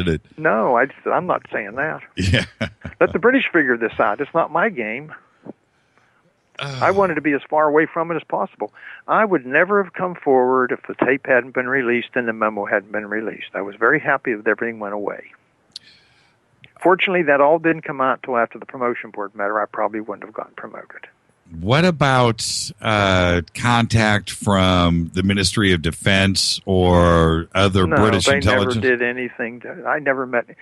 The closest I ever came to getting debriefed was in 1991 when John Alexander, you may know who John is. Sure. John, we become good friends. John came out on a thing in Washington, and he called me up and wanted to talk, and I was sure because I knew where he came from. This was my debriefing finally, but he was personally interested in it. Now, I have never been debriefed. When you now you have to question, your own sanity, of course, and there's no question about that. What did you see? Did you start to develop your own conclusions, us or them? E.T., was this off-world, or was this something that was built here and you didn't know about? I became convinced that it was something not of this world, let's say, or of another dimension. And I'm going to ask you directly: what would make you come to that conclusion? Well, it was way beyond anything any capability had capability way beyond anything we have even today. The air traffic controllers describe it. It can make a 90-degree turn at 3,000 mile an hour. Gosh. Right. There's no being that we know that could be in there and survive. Now, so now you bring in Peniston, you bring in Burroughs. Did Bustenza, was he part of the debriefing too as well? I brought in him. I brought in Bobby Ball. I brought in Bruce England. I brought in Skip Baran. I brought in J.D. Chandler. Who all else? I don't remember everybody right offhand. And had them all write a statement. And their statements, were they written in front of each other, or did they go off? No, they were done individually. Okay. Independently. And was this before you wrote your memo? Yes. Okay. Now, did you sit and discuss? Now, you don't, at this point, you don't know what happened with Burroughs and Peniston out in the forest. I only know what they said in the statement and what they've said since then. And they've, something dramatic happened to them in the forest, and they were debriefed with drugs and hypnosis. So some combination of those things caused some great problems. They have never been the same, and it really messed up their lives and their careers. When you say with drugs and hypnosis, was this, I'm going to ask you directly, was this under your command, or did somebody pull them out and you had nothing to do? I had no idea, and they did not tell me about this until years later. You're referring to Burroughs and Peniston. Yes. Well, there's more than Burroughs and Peniston. 4 or 5 people, if not more, got drug in and how shall I say, debriefed, let's put it. So the debriefers didn't tell you that they were debriefing. Excuse me for my vernacular, but Chuck Matthews was the OSI commander and a good personal friend. And the day after it happened, I ran into him and I said, "Hey, you're an internist. Tell me, what do you want to do?" And he said, "We have nothing to do with this. We're not involved in any way, shape, or form." But guess where the people were debriefed? In the OSI office, but by outside people, according to them. Oh, that's interesting. OSI is the office of... Navy Lieutenant Commander, which would make sense because the Navy had intelligence responsibility for Great Britain and some, how shall I say, British spooks or whatever, and an American who probably CIA or something. Mm-hmm, mm-hmm. That's interesting. OSI you have to talk to them about that. I wasn't there. I didn't find. If I'd have known that, I'd have made some noise. Well, they're your boys. They're under your command. But they didn't tell me, and I had no idea. This was all done discreetly. I've never asked Burroughs and Peniston this. How long did those guys stay on base after the incident? They finished their tour. Well, yeah, but how long? Peniston was there for another year or 2. I can't tell you exactly without going back and checking their records. And Burroughs was there for at least another year. They weren't shipped out immediately to get rid of them. Did you guys talk about the incident after? Yeah, we joked about it. In fact, Bruce England and I used to joke about it. I ran into him. He went over to Ramstein from Bentwaters. He got on a new assignment. And I was over there one day on a official business, and I ran into him in the BX, and we joked about it. So in 1991, when I was asked to do the program for Unsolved Mysteries, I called him up and said, "Bruce, would you like to get involved and whatnot?" And boy, he got ugly and threatened to sue me and do all kinds of things. And why would he threaten to sue you? Well, you know what? It's neither here nor there. He didn't want to be associated with it. Now, why? You have to ask him. I think somebody got to him, but that's beside the point. Yeah, and why do you think, now this is between you and I, okay? But why do you think it seems like when you have the atmosphere that was going on in Europe at that time, I know it's talked a lot about now, but back then it was a real situation. That the Cold War was full on. You better believe it. Yes, we exercised all the time. All the time. And I'm a military brat. I went through all of those but you didn't wear a gas mask for 12 or 14 hours at a time. No, but I breathed a lot of tear gas on some of those bases, my friend. Absolutely. But, and I lived in Frankfurt, and, it was a crazy time over there. So why do you feel in your gut now today that maybe Ramstein or the MOD in general just kind of squash this? Is that your feeling? If you don't know for sure, but do you feel like... I think the Air Force hierarchy was given the word to back off. I think this was a civilian agency that got involved, and I think there's a very, very skillful disinformation program in effect. And I think one of the people you've talked with, and you know who I'm talking about, is a victim. I feel very, very badly for him, and I feel sorry for what's happened to him. But yeah, if not all of them. Here's what you do. What you do is you get somebody to put out a story that's so wild, and you know what I'm talking about, that, it has no credibility. Something significant and serious happened, and it's become, what can I say?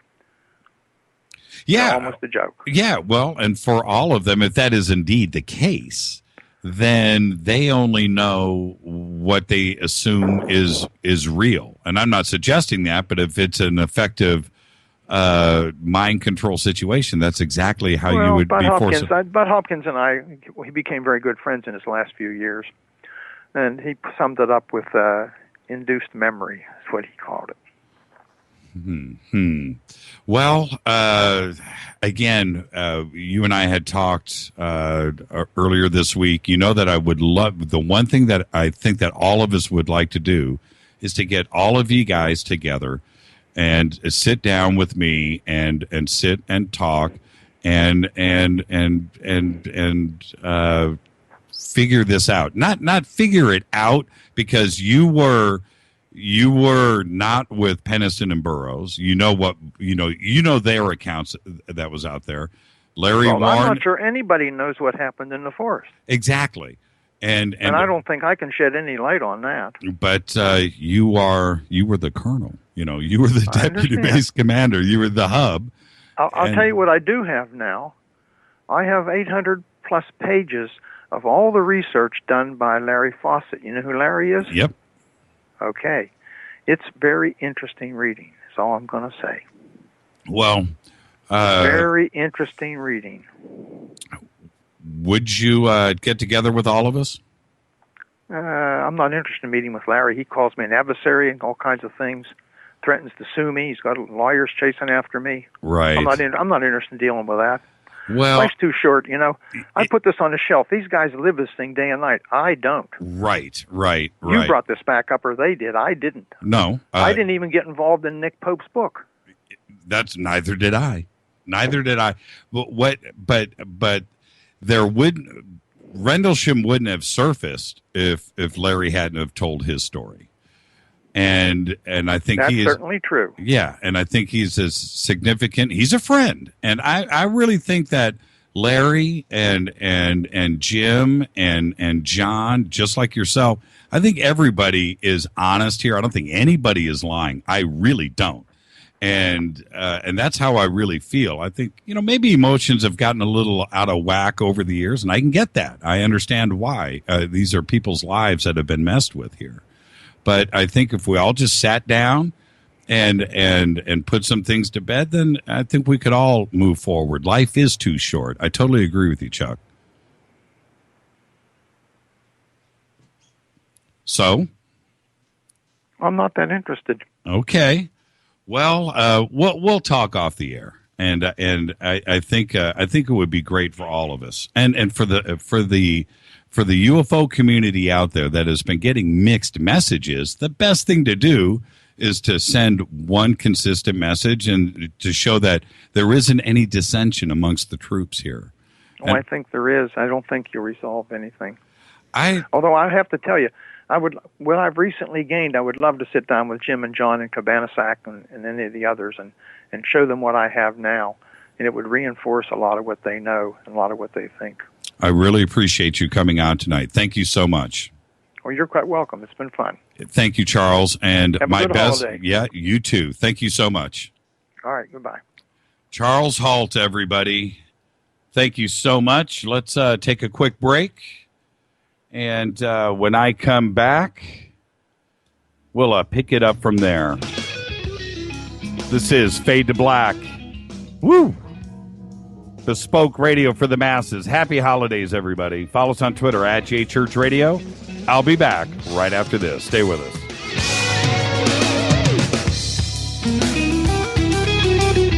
Hi, everybody. This is Rob Halford, the Metal Guard on JimmyChurchRadio.com. What's up? My name's Brian Taylor, Ninja Badass Extraordinaire, and this is JimmyChurchRadio.com. JJCR in your face. JimmyChurchRadio.com on the Dark Matter Radio Network.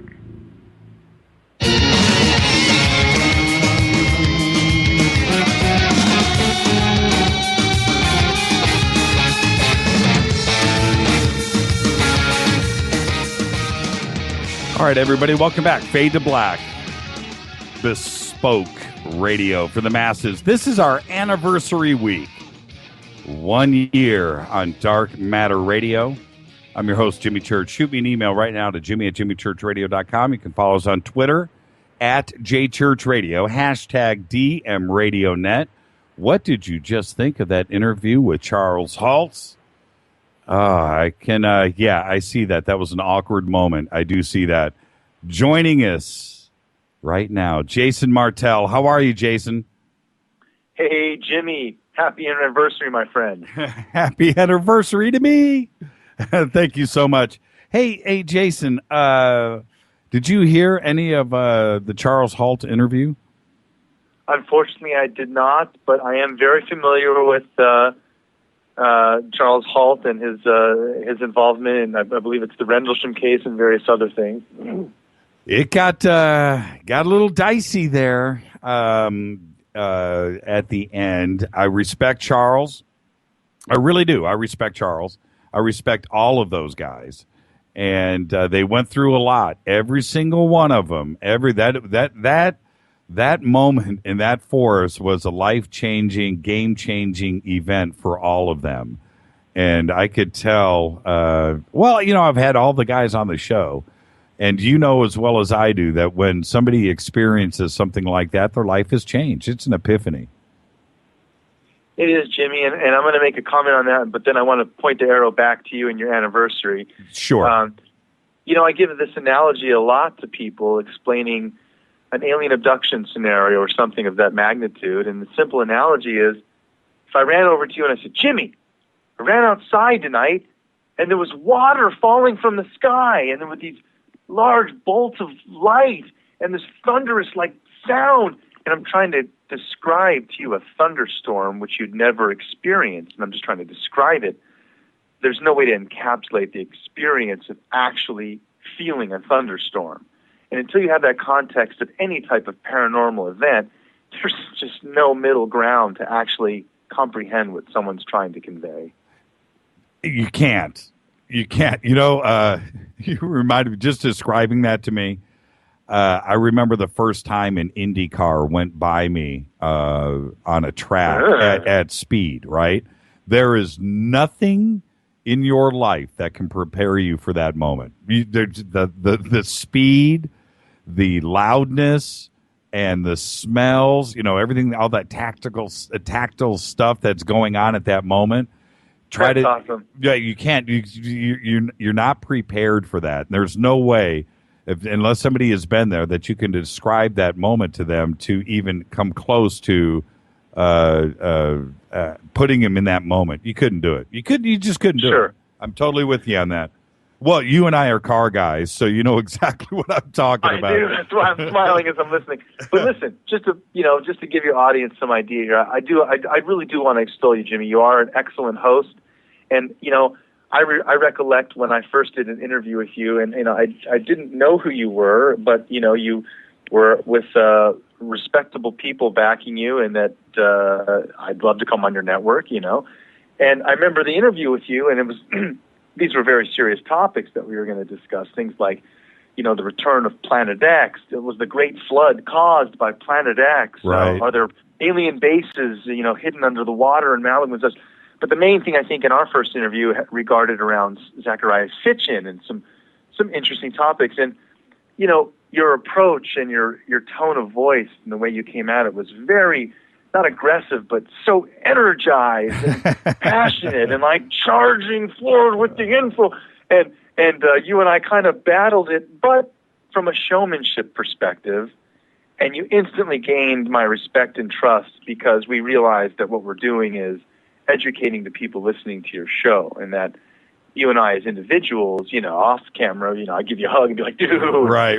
But very much respect what you're doing, and it's a great experience for us to be able to have different perspectives, whether we agree or not, and speak frankly on the air with each other. Yeah, that's exactly the point. And no matter what, we are doing the exact same thing. That's it. Yep. That's it. We are doing the exact same thing, and you've always got my respect. And like I said, off camera, off mic, it's a whole nother thing, and you and I are friends and all of that. But I totally respect what you do, and you've certainly helped in a momentous way spread the word over the last, is it 7 seasons now? Is it 7? 7? Well, Ancient Aliens, it's currently airing season 7, and which is going to kind of tie into a latest update I'm going to give you here in a minute. But yeah, we're airing latest episodes. The next one is going to be the day after Christmas, focusing on the Great Flood. What might have caused the Great Flood? Right. I can't wait to see it. And the Great Flood, I think, for some reason, I think you're going to agree with me, but in the last 6 months, in the last year, researchers are going back and really taking a second look at that. And not only the references in the Bible, but also all of the other cultures out there go back and reference this. And now to tie this into, I don't want to preempt your show at all, but to tie it into cosmology and celestial events and other real things that happened. Sure. It's pretty fascinating. And the Bible is as great of a book and as great of a story as it is, also could be a historical document too as well. Well, it seems like popular media and Hollywood is latched on as well. Yeah, right. I don't know if you caught Exodus. It was intriguing. I personally prefer the Prince of Egypt hands down to Exodus in my opinion, even though it's a cartoon by Disney. I still just the Prince of Egypt, hands down. But yeah, there is still an understanding of trying to figure out, was Mount Ararat the place where the Ark landed? Now, my interest is not so much physically in the Ark that would carry the animals or the footprint of animals, if you will. If you're going to be carrying that many species, how would they do that? Like they depicted in Noah, it's probably not literally physical animals. But what I'm more interested in, Jimmy, is, there's an interesting part of the story where at the end of the Exodus, we have what appears to be a box that carries the Ten Commandments, and it's called the Ark of the Covenant. And that this box has great power, and it's shown and revered, in many different cultures. But its true origins, I think, have eluded mainstream science. Now, we've seen it, obviously, in Raiders of the Ark, right? Right. Zapping Nazis with laser beams and, spirits coming out of it. I mean, it's like, a very powerful box. And now it's always depicted as very energized, an energy source, if you will. Well, it turns out, Jimmy, that the latest research I'm looking into shows that the Ark of the Covenant, the idea of a golden box with a pole on each side carried by two priests, is shown all over Egypt. So it's not the people exited Egypt and then all of a sudden had this box to put the Ten Commandments in. No, the Ark came from Egypt. And all over the walls of Egypt, there are inscriptions showing the Ark, a big golden box, a pole on each side, and priests holding it, shielded clothing they had to wear to protect themselves from this. But here's the kicker. I'm giving you the Twitter version for tonight. But Let's go. it appears the Ark of the Covenant fits exactly into the Great Pyramid's sarcophagus. The exact dimensions of that thing they call the sarcophagus in the Great Pyramid, without a top to it, and the corner cracked off, are the exact dimensions of the Ark of the Covenant. The Ark of the Covenant fits right in there and is possibly the power source for the Great Pyramid. The other B part of the kicker of this information is Moses could have possibly had a second name, originally called Akhenaten, a lost pharaoh, one of the great pharaohs of Egypt that was exiled from Egypt and took his people. But he also probably took the Ark with him, and that's why they went after them, is to get the Ark back. So it's some pretty heavy stuff. That is so heavy, and I have when you told me about this this idea not so long ago, and I had mentioned it to a couple of other researchers on and off the microphone, so to speak, and they all said the same thing. You know what? That's interesting. Eyebrows are. I think it is obvious. And one of the things I wanted to mention this to you. When you see, I see it all the time. I'm looking at hieroglyphics and I see what obviously is an ark. It's it's a box with the poles and it's being carried. How come it doesn't? How come it's not spoken about? It's obvious. It's right there. It's in front of it. It's in 2D. In some cases, 3D. It is, and the thing is a lot of the things that we're starting to understand about borrowed religions, we see a direct parallel between Christianity and Egypt. The Ten Commandments, found all throughout the Egyptian Book of the Dead, written on walls and inscribed as laws that were borrowed and used to write the Ten Commandments. So there appears to be a strong parallel in how Akhenaten was the one pharaoh that believed in worshiping the Aten, the sun. He was like worshiping one god versus these many. And so he broke away from the traditional dynastic views of all these other pharaohs and was eventually outcasted. And it appears that he was just one of these rogue pharaohs that believed in and was holding on to more of the golden age belief system that was losing, from Egyptian culture as time passed. And that's just how it goes. We descended into the Dark Ages, and it became the Game of Thrones and such. And now we're relearning a lot of what the ancient Egyptians and Sumerians knew. And so it is a very interesting game changer when we start to unravel, Jimmy, a lot of these stories that we thought were mythology using our latest science, where, as you originally said in the intro, we are using astronomical references embedded into all of these megalithic sites. They point to specific star constellations that line up at specific times. We can use that astronomical data combined with geographical data, terrain changes. The Nile used to lap right on the shores of the pyramids. Right now, they're miles away. That's right. So we can track those changes combined with astronomical alignments and start to put this puzzle a little bit into a clearer view, date-wise, as to what happened in the past. What do you got going on for the holidays? Well, going to spend it with family and friends, being grateful for a great year, looking forward to 2015, reliving some exciting times. My partner and I, with Ancient Explorers, are planning to do some trips into Central America and Peru. My team has been getting some excellent footage out there now with using drones and looking at some of these sites like Pumapunku, not doing stupid stunts like Greenpeace and slapping footprints all over sacred grounds. Can you believe that? That's life in prison, man. That is throw away the key stuff. I just could not believe. When I first saw it, I honestly thought it was Photoshopped. I thought, no, nobody's that dumb. I don't care what the message is. Nobody's that dumb. I couldn't believe it. Well, hey, thank you for coming on. Thank you for helping us out all year.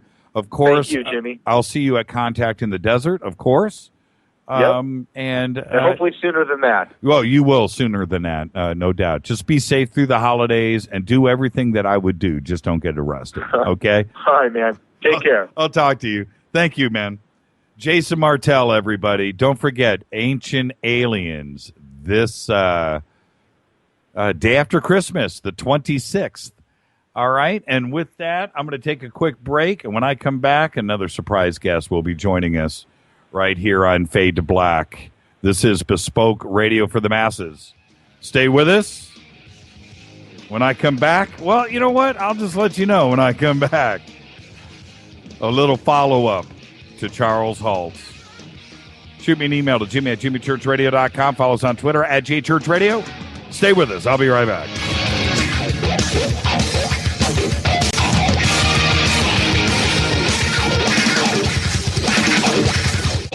This is William from La Crescenta, and I listen to jimmychurchradio.com. Jimmy Church.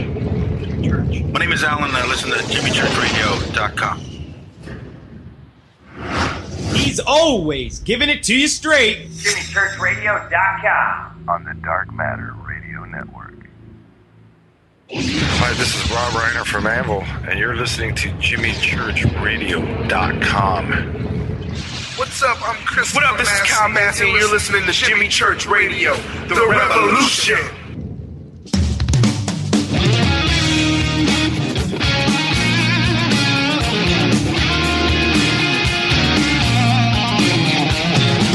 All right, everybody, welcome back. Fade to Black, Bespoke Radio for the Masses. Follow us on Twitter right now @JChurchRadio. This is our anniversary week. I am your host, Jimmy Church. #DMRadioNet. That's what you want to do. Come hang out. All right. Jimmy@jimmychurchradio.com. All right. Got to follow up Colonel Charles Halt, with Mr. John Burroughs. John, happy holidays to you. How are you tonight, sir? Good, Jimmy. Same to you. So, wow. I know you heard the interview. Yeah. And okay, well, let's just start here. Let's start at the end of the interview when I asked Chuck, and I'm sure he's listening to the show right now, about getting everybody together, and I think he's cool with it. But I don't know why he's got these issues with Larry Warren, and I don't want to make this a public forum right now about Larry, because he's a friend of mine, friend of yours, friend of everybody, and I'm not in a position to comment and take that further, but it certainly seems like that's a deal breaker, and I don't understand why. I think it's best for everybody, like I said, just to sit down and be men. Life is short. No, I agree. There's all kinds of issues. I mean, I think the closest we came to maybe being able to do this before was in 2010, right before the 30th anniversary. Things seemed to like it calmed down some, and we're becoming more civil. And ever since then, it's gotten worse. Let's hope it's not a deal breaker. I mean, maybe you just need to take a little bit of time away, do some talking behind the scenes, and maybe things will calm down a little bit. Because I think most people out there that follow this stuff would love to see us all get together, and sit down and try to talk about it, And I don't see any harm in it. That's my take on the whole thing. Well, you know what the man wants? Not Charles. I'm talking about the man. He wants dissension amongst the troops. That's what, and that's what we can't have here. We just can't have it. He said one thing, and that I'm in agreement with. Well, not in agreement, but if it's reality, then I'm in agreement, is that quite possibly, we're dealing with a really bad debriefing that went down. And if that's the case, then, and he said it himself, then that's okay. If that's what we have to deal with and present, and because I don't think that anybody is lying. Nobody's lying here. Everybody is stating exactly what happened to them. Right. I mean, the whole debriefing thing, I mean, that came out early on. Larry brought it up. Adrian mentioned it when the little bit he did talk about it. Peniston didn't really go into it until after he went under hypnosis and it came out. And the one thing this is, like I said, these are things that could help us. I've never said I remember being debriefed, either, like Jim never really said he remembers being debriefed, other than he did go in and talk to him about it, but not the serious debriefing that Colonel Halt talked about tonight. He never remembered that part until after he went under hypnosis. You've got the fact that, I mean, this is something that I always wonder, and it's been brought up before and it's never been totally expanded on, but why would we be brought in? Some of us be brought in, not all of us. And I mean, to include him. And what I mean by that is simply, he was out there, he did a tape recording, he was in the field, he had a beam of light come down to his feet. Why would they come after us and want to know what we saw and what happened to us, but not talk to the guy that was out there in charge? That's interesting that you don't believe that you were debriefed. Well, I don't remember being debriefed. And what I'm saying by that is Larry has clearly said he does. Adrian Mustenza said he did, remembers that. Peniston was brought in and talked to. He remembered that, being brought in at different times, being talked to by different people, but not the type of debriefing Colonel Halt's relating to. He's claiming we were brought in. We were, the pentothal is the one that's used, and that came out under Peniston's hypnosis. But I've been told that they would have used anything else, it would have been amethol, not pentothal. And that came out from some people in the UK, but I followed up and did some research behind the scenes. And amethol would have been and it's actually what they were using at the time. They weren't using pentothal at that point. They were using amethol, for that kind of stuff. And I'm not saying I didn't have it happen to me, but I never said I did. I've never openly talked about it, never said I did, nor do I remember having happened to me. And Peniston doesn't remember that part other than under hypnosis himself. Wouldn't you have missing time, so to speak, if something like that went down that that because you don't recall it? Do you recall any missing time, a couple of hours when they would have done this debriefing, or maybe a day? Are you missing a day anywhere, or can you account for everything? Well, no, there's a lot of missing spots. I mean, it's interesting. He talked about how he went out in the field and And, there wasn't, that's the kind of things I think that need to come up and need to be brought up. All right. Well, he said, I went home, took a shower, but he didn't really go into all the details, where the guys were, how they came back. These are things I think that need to be broken down. But I don't really remember anything after being closer with Adrian that night until the next evening. Explain what you're trying to say. Well, what I'm trying to say is I remember getting close to it. I remember it was gone. I remember briefly turning and seeing Adrian and walking towards him. And we talked a couple of seconds about it and started walking back. And that's the last memory I have until later that evening, Sunday evening, being out at the post office watching a C5 land, as I was supposedly checking my mail. So I do have missing spots where I can't remember certain things. And, it's like I clearly remember the first night going out, coming back, all that stuff, other than there's points that are missing that come out under hypnosis, some of the discussion. But I can remember going out and coming back. Where after the third night, I don't even remember much of anything until that Sunday night. Do you remember talking to Halt on the radio? Oh, but see, that's something all I'm going to say is this. If you listen to the tape, there's somebody else that does it. They actually come on and say they have me at a location and request my permission to go move forward. And it wasn't Colonel Halt that answered. It was Sergeant Ball. He said, not at this time. We'll let them know when they can come forward.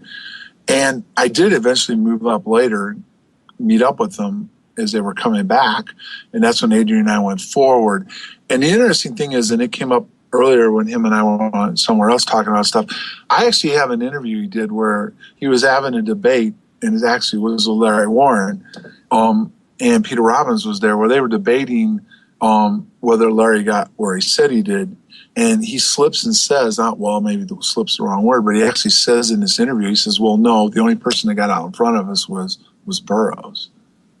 Oh, interesting. So, this is a tape. And it's interesting tonight because Kevin Randall's called in, but Kevin Randall's was the one that got me the tape because I was never aware of this interview. But Colonel Halt did this with Larry and Peter in D.C. right before he was going to retire. And they did an interview. And I know Peter's posted some of a transcript of that interview, but within the interview they were doing, he admitted that I was not only there, but I got out in front of him. And I've got it on tape. And when I brought it up, he says, well, I don't remember saying that, but it's possible.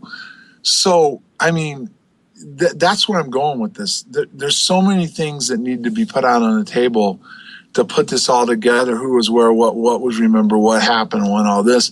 And I really think it could help clarify a lot of things on, well, maybe that was planned, maybe that wasn't, this is that. Oh, wait a minute, no, I remember that now. Oh, I saw you there. Don't you remember this? And I think as many people as possible, including Larry, should be there. And I totally get why there's animosity by the different sides, because there's been a lot of negative things said and a lot of just plain nasty things that have been said. But ultimately, if we all have the goal of trying to understand really what happened to us, I can't see any harm, at least setting that aside and getting together. And maybe when we come out of it, we'll understand why we even were the way we are with each other. Yeah, I totally agree. And Larry Warren's account of everything, I think is astounding, and his memory and his drawings and everything, the photographs are just. Everybody's got a valid thing to say here. I think he is. All of you are equally on equal footing. Am I making sense? No, you're making sense because you all have something to add to the thing, and I think.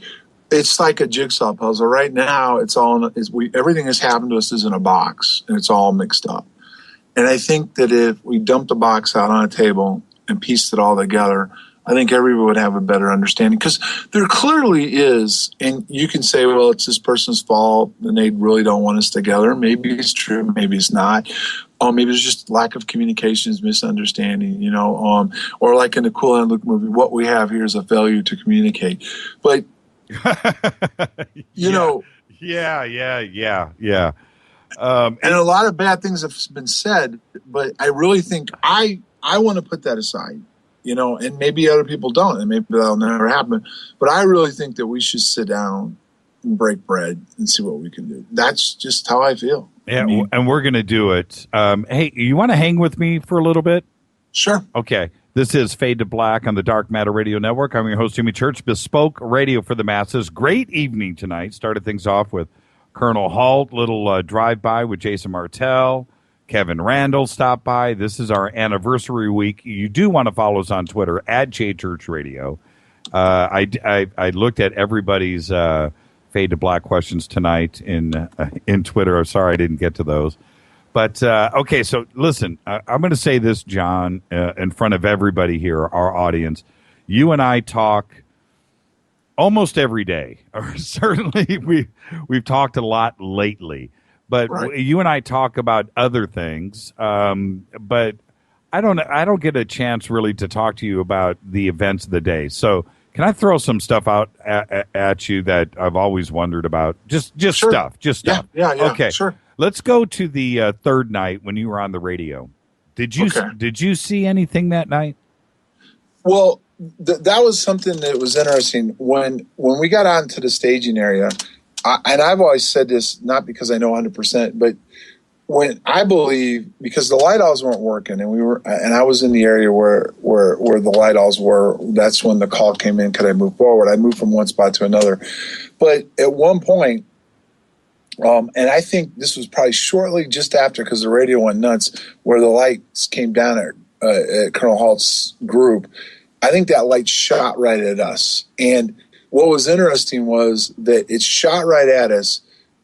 I was up more towards the front. Are you referring to the beam down? No. This was actually the blue transparent type light that was out there that he said was flying around in the sky. So it came towards us, and I was up towards the front of the clearing, and then you went back behind us. There was some light owls in a truck, and there was a guy behind me. And there was me and a couple of other guys up front. And it shot at us. You could see it coming at us. It shot by us. Now, the light owls weren't working. It shot past us. The light owls, it went by the light owls. And the light owls actually briefly came on and off. And then the guy that was behind me jumped into the truck because it was coming at him. It went through the truck and went back up into the sky. Was this the group of 15 that was held back that Halt was referring to? I didn't see 15 people there. I remember 3 or 4 of us. There was the 2 guys that came with me and myself, and then 2 or 3 other guys that were there. Now the rest of them could have been in that area, but I just remember about 4 or 5 of us. But it could have been part of that group, yeah. So now when Colonel Halt and Bestenza, when the 5 of them were out into the forest. We're talking, what are we talking, a mile away from your position at this point, 2 miles away? That honestly, I've tried to figure that out by going back, and it's always been tough because when you go back there, you got stuff to do, and you're never alone. You know what I mean? But there was one time I did get a little free time when I was over there not the last time, the time before. And I would say they probably were out in front about a quarter to a half a mile when we met up with them. So where exactly they were when the beam of light went and the one shot at us, I'm not sure. But when I met up with them, when I moved forward, it was about a half a mile probably, where I met him going forward and he was coming back. So I guess my question is, did you see the object? I don't think you did, but what I'm trying to figure out is if you saw anything at all. Okay, so stay with me on this. When it bursted into the 5 objects, did you see any traces of that? Did the area light up? Did you see anything off into the horizon? Because it was nighttime.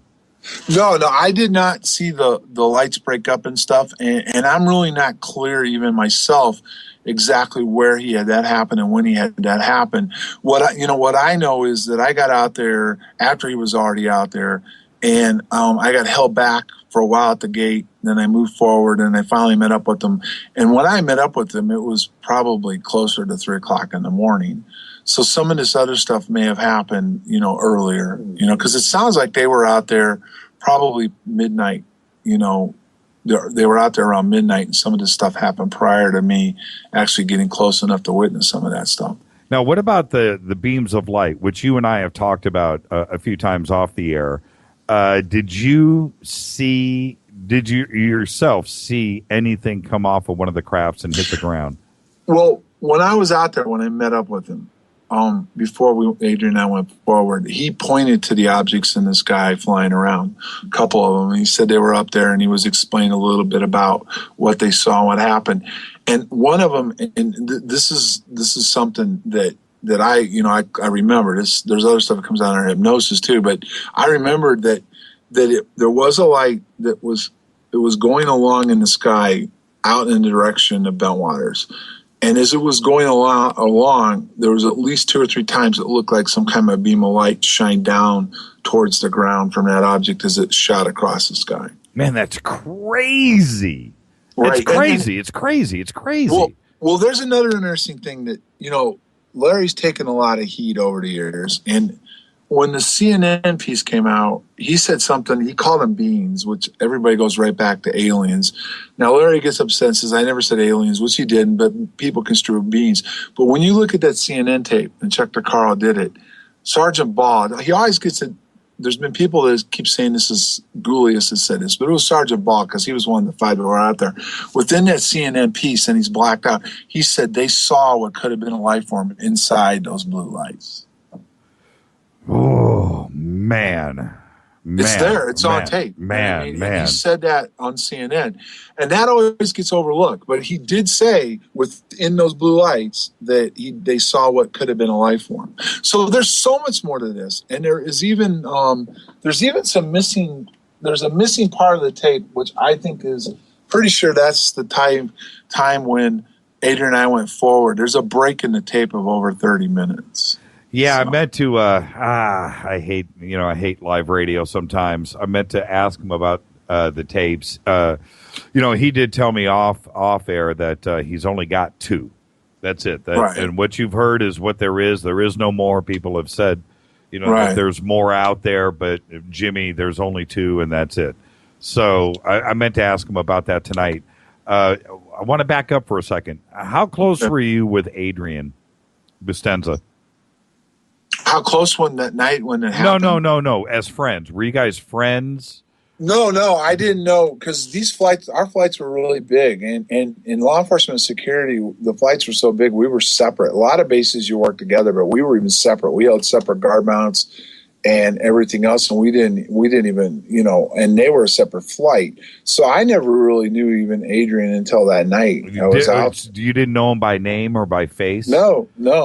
Okay. So now you and Bustenza that night, you guys are now with each other. What did he say? What did he say that they saw in the I mean, obviously you guys need to communicate, or was he just out of his mind? Well, there was a little bit of an exchange after the incident happened, right after I got close to it. That's what I want to know. What was that exchange? Yeah, and I've talked to him over the years. Basically, when I met up with them, something appeared. It kind of came down. It was in the trees coming out in the distance towards us. And at that point in time, it was like I was asked, is that what we dealt with the first night? Because I hadn't talked to the colonel, at that point. Mm-hmm. And I looked at it, and we had, it was different because this was in a different area. And I mean, it kind of looked like it might have been, but I really wanted to get closer. And so I said, I don't know. Why don't you let me move up a little bit? And that's when he went ahead and said I could. And that's when Adrian and I went forward. And as we went towards it, it appeared to be coming towards us. So, and we were in communications because Adrian had the radio with the tower. And as the closer we went towards it, the closer it got to us. And we had a radio, quick, brief contact word. It's getting close to us. Can we move forward? We went ahead and got to it. And as we got close to it, we started running towards it. Adrian was to my right. Now, Adrian says that something pushed him down and held him to the ground. Mm-hmm. And then I went forward, and what I remember was that I was getting close to it. All of a sudden, I was gone, and I was standing in the field looking back at him. Now, he says that he saw me go into the light and disappear. And it exploded into a triangle-type object like Penniston described on the first night, mm-hmm. and there was all these little blue lights flying around. Mm. And I was gone. Did you see Bustenza go to the ground? I saw him as we were running. It was like out of the corner of the eye, you could see him going down to the ground, yes. Now, I meant to ask you this earlier. When you arrived on the scene, were you in civvies or were you? I was off duty, and I didn't know this was all going on. So me and a couple other guys I worked with and we were on break.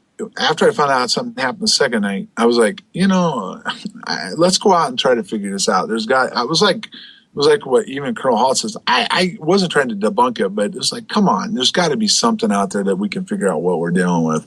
So we just went out there on our own, not expecting any of this to be going on, what was going on then. And we went out there and it was all going on. It was unbelievable. I need to respond to Twitter really quick. Excuse me for this. Jack and the other people that have posted this, John is not the guy that got the binary codes. Okay, so I can certainly ask him about that, but that's not who we're talking. They were like, ask him about the binary codes, man. Right. Right. Okay. Now, one of the points that I asked Colonel Halt about, and I want you to reflect and address this. The night after the first night, I shouldn't say the night after, the morning after the first night, you what did you think about going and knocking on his office door? Where was your mindset right there at that point? I mean, right after we came back in from that morning, you guys are done. It's the day after Christmas. Okay, you guys had your I want to say episode incident in the forest. Right. Did you think about, were you I got to tell somebody, or where was your mindset that next morning? My mindset was simply, we went out there, we were on duty, it was in the middle of the night, Christmas night. We were going on break the next day. We were tired. It was the end of a 6-day shift. And then all of a sudden, all this stuff happened. And there was no answer for what we saw or what we dealt with. And not only that, but we went out into the forest. And when we got out there, all the stuff that went on, you couldn't make sense of it, how it was moving, what it was doing, what we saw, what went on. And when you were coming back, we had a discussion how we were going to deal with it. We just didn't know what to say. And 1980 was a lot different than today. I mean, I'm sure we would have handled a lot different today with the way things are, but heck, you probably would have taken a picture with our cell phone and sure had it all over the internet. But we didn't. So we had no evidence of anything until we went back out in the forest that morning after we talked to shift commander, and then there's proof that something was in the area. We didn't know what to say. We didn't know how to explain it. And to be honest with you, people that have been involved in law enforcement, or cops and stuff, when you can't explain something, you can't give an answer. You're just kind of like, what? Listen, And not only that, but we were on base. So it wasn't like a little incident where you had multiple witnesses and different things. This was just 3 guys that went out in the forest, and at one point they lost contact with us on the radio for 45 minutes and all that other stuff that went on. And we came back and we had no answers. And we really didn't want to say much. We just wanted to go away. I also asked Colonel Halt, who made the initial report to the lieutenant? Who said what about the possibility of a downed aircraft?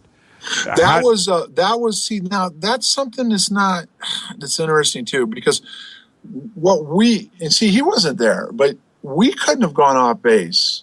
And Sergeant Pennington's talked about this too. We could not have gone off base just because we thought an aircraft was down. Our CSC actually got in contact with RAPCON on our base, because we had people on the tower who then made some contact. There actually was something that was seen on radar that disappeared off of the scope outside the gate, outside in the forest area. So with that information and the fact that we were seeing something strange out there, the shift commander authorized us to go off base to take a look at what was going on. But who saw it first? I mean, actually, in the vehicle, driving down the road, Sergeant Steffen saw something strange first. Okay, so Sergeant Steffen then called command? No, Sergeant Steffen's got my attention, and I saw it. We went off the base down to the end of the road. I got out, looked into the forest. There was like a static electricity in the air, and it all felt wrong. Then we turned around and jetted back up to the base, got on the phone, and called it in to the desk that something strange was going on. He didn't really believe me because I play practical jokes. Transferred me to CSC.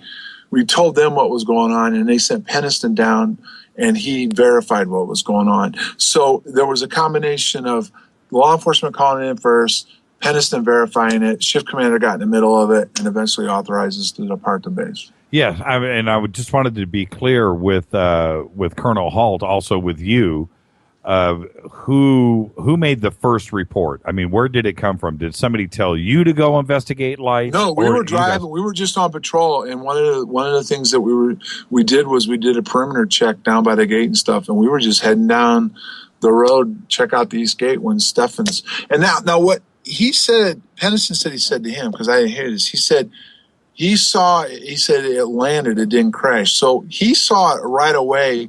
And I guess the way he saw it was coming in and sat down in the forest. I just saw it in the forest when he got my attention. Got you. And why? So the next day, did you consider, because you were in security? This is what I also brought up with Halt.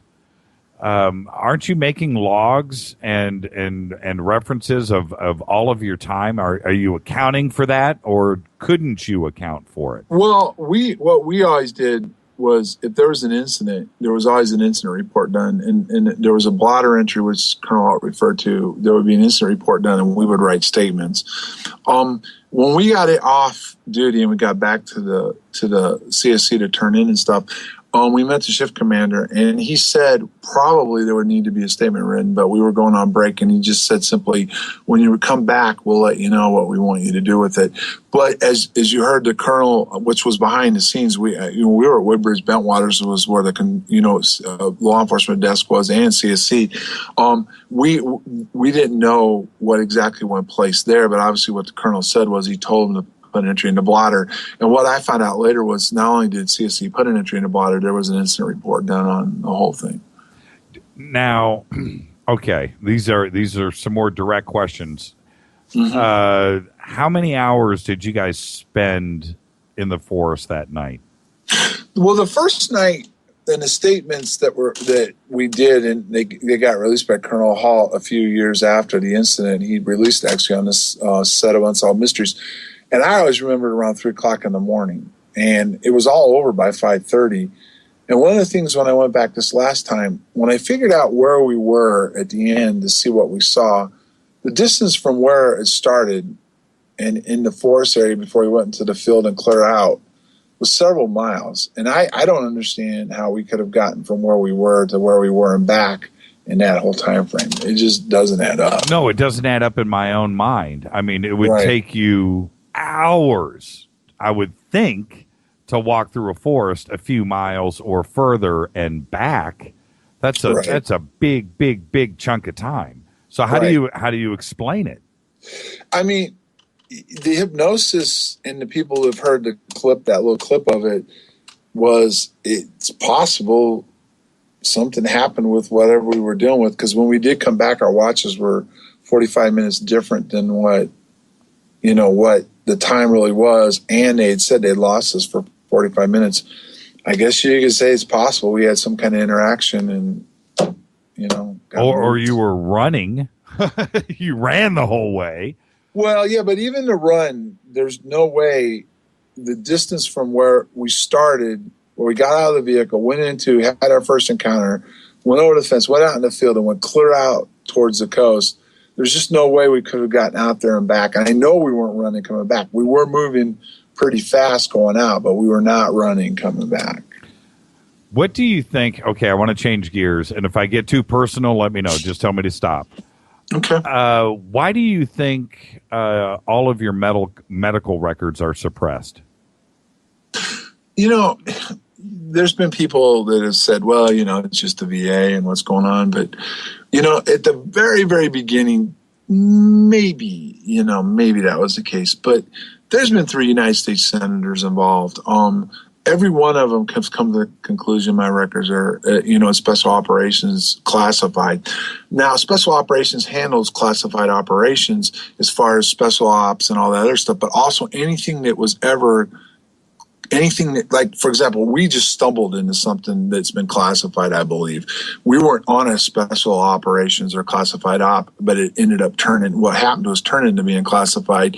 So what it appears to be is because they won't answer the FOIA, and this has been over a year now, and they've broken several federal laws, their own laws. They won't answer the FOIA. They've lied to United States Senator. They've altered my DD Form 214, which they got caught doing, and they will not release my medical records. And what do you do? But what do you do? I mean, it doesn't make any sense, because what do you do if you get sick? You go see your doctor and he says, well, I need to look at your medical records.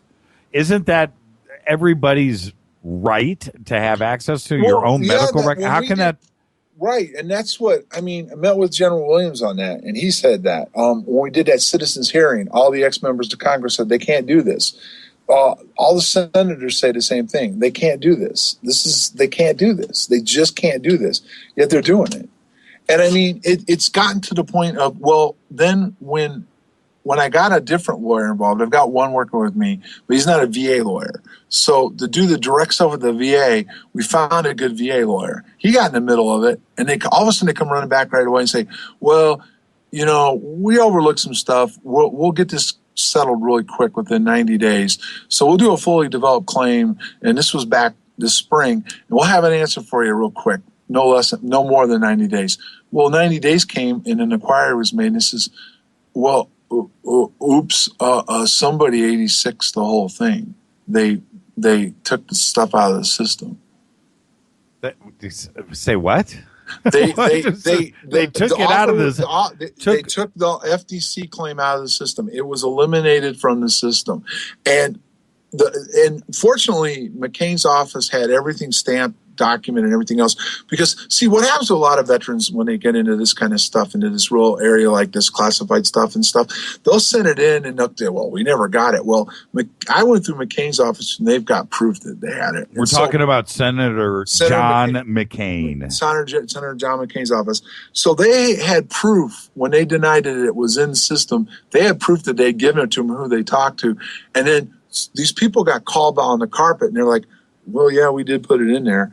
But somebody above us took it out, and we're going to take the fall for this. But it wasn't our fault. And what was your constituent involved in that this is getting so messy? The people that were looking at this were like, what was he involved with? What was he doing? And why is this going on? We just don't understand ourselves why this is going on the way it is. Did McCain ever use the word UFO? You think? No. When somebody's coming to him and saying, your constituent has got some issues here. What's going on? What did he say? Well, I've spoken to him one time, and I came down and I talked to him briefly about this classified stuff. Just was a brief conversation, but with his aides, he's aware of the incident because he actually got a copy of our book. Okay, they actually requested a copy be given so they could give it to him to read. What I'm getting from the aides is this, simply. So, and people, I always say this, I've said this more than once, don't get excited. There's not going to be an inquiry on UFOs. But what's going on here, because it's pending right now, and when they got caught and an IG complaint was filed, they stepped up the heat and they're working. But now they're another 90 days into this. They're past the next 90-day mark and can't get an answer out of them. But what's been stated to me is if I get denied again, or if this continues, an inquiry is going to be opened up, not on whether it was a UFO incident or not, but what happened to us. Why is this going on? Why are his records classified? Why won't you release them? Why are you lying to us? Why? They literally they did a request and they lied to the senator's office and only gave him a percentage of my files, and they got caught doing that. So across the board, Department of Defense, and the VA have lied to one of the most senior United States senators, and it's a combat war veteran. Yes. They've gotten caught lying to him over and over on this stuff, What did when you met with McCain, what did you guys talk about? We just talked about the whole classified record section. It was a brief exchange. I thanked him for helping me, and senators help you, but it's the power of the senator through the staff that helps you. They don't get directly involved, they let the staff do it. But he was aware of my case because of how complicated it's become. And we discussed, once this is over with, that something needs to be done about the classified section in general, because a lot of people, not just me, and different things, get denied care because the records are locked down. McCain's a smart guy. Okay, right. He is smart, and he's been through things that you and I know nothing about. Okay, you see that stuff in really bad movies. I mean, really bad, situations. Right. He's a smart guy. Could you tell in his eyes as you're sitting there? I mean, he knows more about your case than he's going to say probably out in public. But could you tell he was pissed off? Yeah, I'd say this. Number one, he didn't look happy. I think number two, there's an issue going on here that, and how do I want to word this? If people in the military and different people understand what SAPs are, they're special access programs. And there's an old saying that two things, even United States senators, people in Congress, and presidents come and go. And, there's only a few people, that stay within these agencies and the different powers to be that have the final power and control overall. You know what I mean? And it's clear I'm getting clearly signs to me that this is so deep and so wrapped up that, yeah, they're pissed, but at the end of the day, exactly how do we handle this? And one of the only things that may end up being is this may end up having to go into federal court, and go in front of a federal judge and say, this guy's getting held back. What are you going to do? Are you going to force the government to come in and minutes classified and give you a brief behind the scenes or what? Because this is what it's kind of leading up to in a lot of ways, because they've broken several laws, including altering my DD Form 214. Well, also, Nick Pope's little article that he wrote a couple of months ago, I know you've read it, right? Right. And he clearly states in there that the MOD said that you guys were exposed to radiation from a UAP. Their acronym for UFO, unidentified aerial phenomena. Right, or the phenomenon, yeah, and that's a big step. Now, I don't know if that's disclosure, but it's certainly saying you guys were exposed to radiation from a UFO. Right, no doubt. And not only that, but Condign itself has been overlooked by most of ufology. Even up to the point of, in our book, he goes into Leslie Keene had it and didn't get it. And Nick has been open about that. He says most people that look at this report don't have the scientific background to understand, what really they have and what's really going on here. And it's been carefully worded in a ways to direct people away from it, especially at certain points. But when you get back into the working papers and the fact that so many of the working papers to this day are classified, I've done a huge FOIA on Condign itself. And through that and working with Rendlesham, which has been overlooked by most of the UFO community, I've got, and it's funny how this is the way ufology is turning into. I said for a while, I was talking about how I've got the MOD in a corner that they're holding back 18 files. Well, most people know the MOD did this big release. They made the big deal in the TV and the press and everything that we've released everything we've had. And then I caught them in a lie. In FOIA, they admitted they were holding 18 files. And within the 18 files, there's 6 policy files on UFOs. Well, that was part of Nick's, what he was trying to say in his paper. Number one, if you understand what secret means in the UK, it's a pretty big deal. And this report was initially classified secret. And not only that, but within it, a lot of it's still classified. And people have to go a step further, and even when they release stuff, they say that's what they've got, when in actuality, they have to redact it before they release it, which means some of it's still classified. And now they've admitted that they're holding 18 more files that they said they had already released everything, including 6 policy files. And why would you have policy files on UFOs if they're not of defense significance? Right. Exactly the point. That's exactly the point. Hey, I've ignored a bunch of phone calls. When was the last time you took phone calls? You want to take some phone calls? Sure. No problem. Yeah, let's do that. Let's open up the phone lines. I'm sorry I ignored everybody that was calling in because I didn't clear it with John. Okay. 323-825-5045 is the call-in number. 323-825-5045. We'll take some calls. This is anniversary week. And, hey, John, thank you for staying up late with us tonight, too, as well. Now, we're on a tape delay, so it's about 10 seconds before the calls start to come in. But now, as you've put so much time in between yourself and December of 1980, what do you feel today? What's your gut tell you what did you guys run into that night?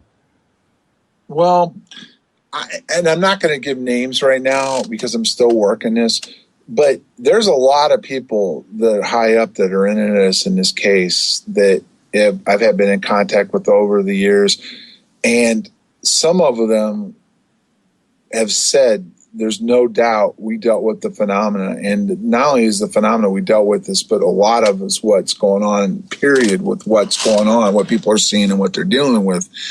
And there's no doubt that we dealt with the phenomena.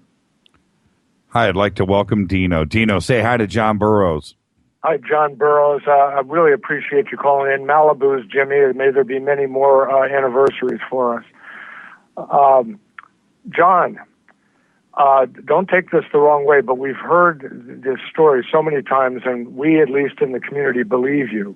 I think what would be helpful, and I'm seeing a lot of people tweeting this in on our program, that the UFO community has probably ignored you, I think, because it's a military matter, and because of the way you're in the military, I'm not, but many of us are aware they have a procedure and a way of doing things which I think is anathema to a democratic process. That being said, you must have been, the fact that there's this animosity between you and your former commander, there must have been debriefing, there must have been drugs involved.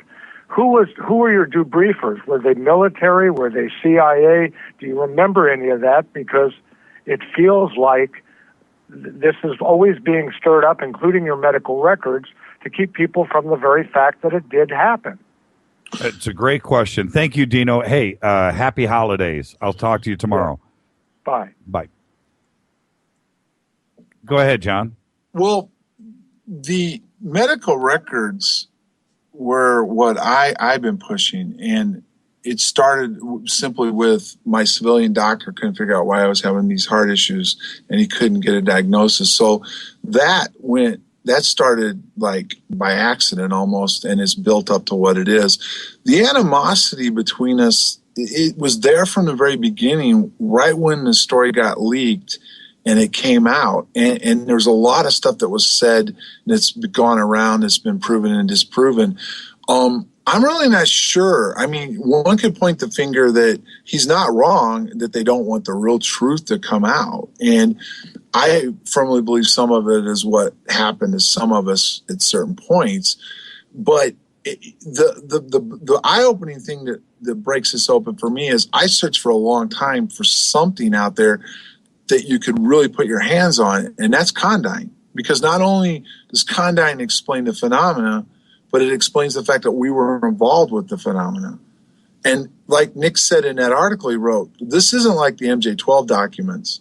This is real. Yes. And what I mean by real is you can go to a website on the MOD website and they're going to admit it's there and it's a report and this is what it is and this is what's classified and this isn't. Where MJ-12 is open to debate. Right. Condign's not. And it's there, and it is the smoking gun. And within it, there's so much in there on the different people. They even talk about they put a group together of astronauts and other people to study the phenomena. You know what I mean? Mm-hmm. So it's there. and this has been overlooked. So the even bigger question is, besides Rendlesham and the animosity between us and everything else, how come Condign gets the cold shoulder? That's a report that's only been around a few years. And Rendlesham's been around 34 years, and since it's in this report, that means the guy that wrote the report had to be looking at documents on Rendlesham to come to that conclusion. I want to come back to the medical records in just a second. Hi, you're live on Fade to Black. Say hi to John Burroughs. Who's calling? Hey, this is Tammy. Hey, John, and happy anniversary to Fade to Black. Thank you. John, I have a couple of questions for you. One, you talk about animosity. I can hear it in Colonel Halt's voice. I'm curious because my father was a Green Beret to the point where I've been debriefed on things that my dad's done or had to do. How many people were in your debriefing? And as a debriefing, were you guys done as a group or singular? Well, for me, all I remember was we went up to the command office and we turned our statements in, and I spoke.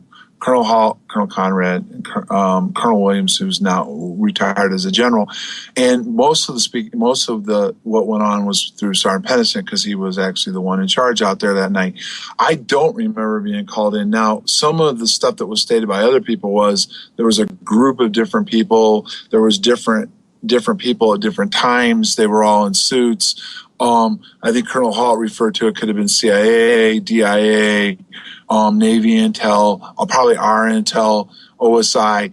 I actually have FOIA where the State Department admitted they were involved in it. So, and when you have the State Department involved, it's an international incident. So, the reason I've asked that question is because some people can be hypnotized, some people can be partially hypnotized, and their minds and memories can be swayed a little. A clear, conscious mind that is trained from birth or from an early stage to always tell the truth, when told different things to their mind, will have issues when they feel that something that is being said is not correctly how they remember it.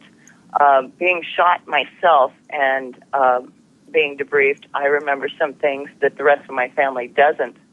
And then people that weren't in my family at the time do remember these things. Secondly, during your debriefing or their debriefing, you said there were separate groups. Were they all military? Well, you mean the people that were doing the debriefing? Yes, sir. I believe and thank you for your service, by the way. Well, thank you. I believe they, according to Colonel Halt and some of the other people, I don't think they all were. As a matter of fact, it sounds like, and what he said tonight on the show was that OSI got into it early and then it was handed over. In other words, other people came in and got involved in it. And even if you go into Condign itself, they talk about how certain things that are said by witnesses will identify the fact that they actually had real contact, and there would be stuff, there would be a team that would come in and do interviews. Mm-hmm. Okay, you just give me a few thoughts that might have happened to Colonel Holt, who I actually believe you are all telling the truth. I also believe that some of your memories have been altered so that some of you that may have been very close in the beginning are no longer speaking to each other. It's a simple trick that they can do in science. It's a simple trick that a well-trained psychiatrist, a hypnotist, have been known to do in a lot of cases. Thank you for your time, and again, thank you for your service. Thank you. Thank you, Tammy. And she makes me think on a couple of different points there. And I think you and I have talked about this too, but dissension amongst the troops, I keep saying it, but that's exactly what they want. I would think, now there's one other angle to this that is out there that I think needs to go into play, that maybe this whole thing was just some kind of crazy experiment. Maybe it was an object that was placed out there. Maybe they did this as an experiment on everybody to see what your reactions would be to something extraordinary and out of this world. It's also a possibility. Well, Jacques Vallée said that. It was interesting. He said that a few years ago. It was a spy ops. And then he had a sit down with Colonel Halt, and afterwards he came away with a different opinion that it wasn't probably. That area, if you knew the area, besides what was going on at the time when we were there, that's where they developed a lot of top secret weaponry and stuff, including radar and everything else at the beginning. And there was 3 research centers there that were involved in different special access programs, at the time of our incident. And one of the things that's always stuck with me, partly under my hypnosis and partly just what I felt, was it was something we were doing that triggered something else that came in. Yeah, absolutely. And there's one other thing, and you've said this to me so many times, and it freaks me out. It's scary. When you and Peniston were right there on the craft, you don't, at some point, you don't remember anything.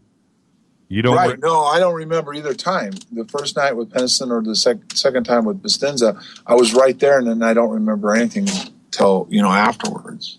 And how? Oh man, it sounds redundant, but how do you explain that? You're a rational adult. You live life every single day. You know what you do. You know what's going on. You know what you do when you go to the market or buy stuff or go to the movies or do things. You know what you're doing. You remember things. But here, the pinnacle of your the most key thing in anybody's life goes down. And bam, you don't remember absolutely nothing at all. Well, if you read Condign explains it, when you have an interaction with the phenomena, it'll affect how you see it, what you remember, and everything else, to include that you could have complete memory loss. Well, I think I've asked you this before, but excuse me. What was the very last thing that you remember? I think Peniston is off to your right, correct? That was night, but Stenza was off to my right. The first night, Jim was in front of me, up in front of me to my left. Oh, okay. I was in the center, and Ed was to my right.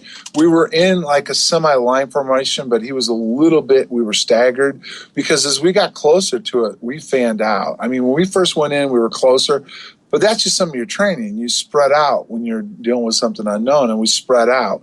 And Jim was up the closest to it, and then I was in the middle, and Ed was to my right. And when we got close to it, I hit the ground. Everything got really bright white light. It just lit up the whole area. It was almost blinding. And then the next thing I just remember is simply that it dimmed and went up in the air. And the question earlier about binary, that's when Jim said when all this was going on, that's when he got up.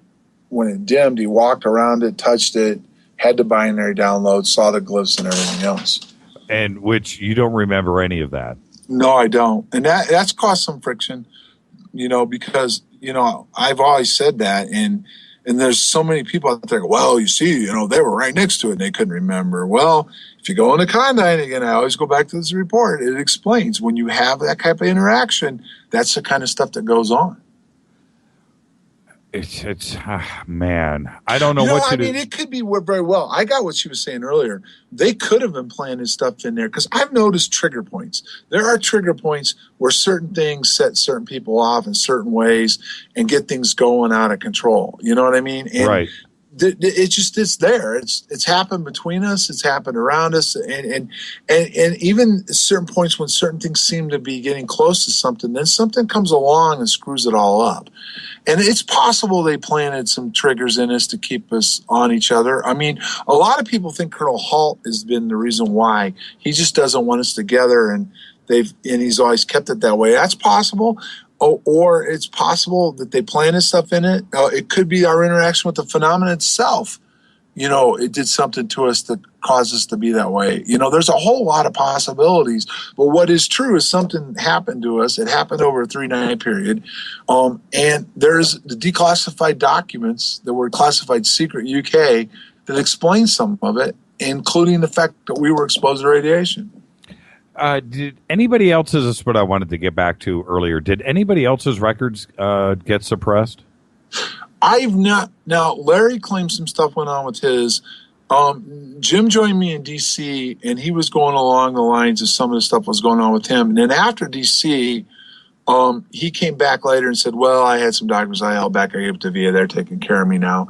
So I really don't know what happened with Jim after DC about where all his went. But when we sat there, and you can see it, I've got it posted, you can see what we were in front of this committee, and they were moved. And they were so moved by our story, they wrote a letter.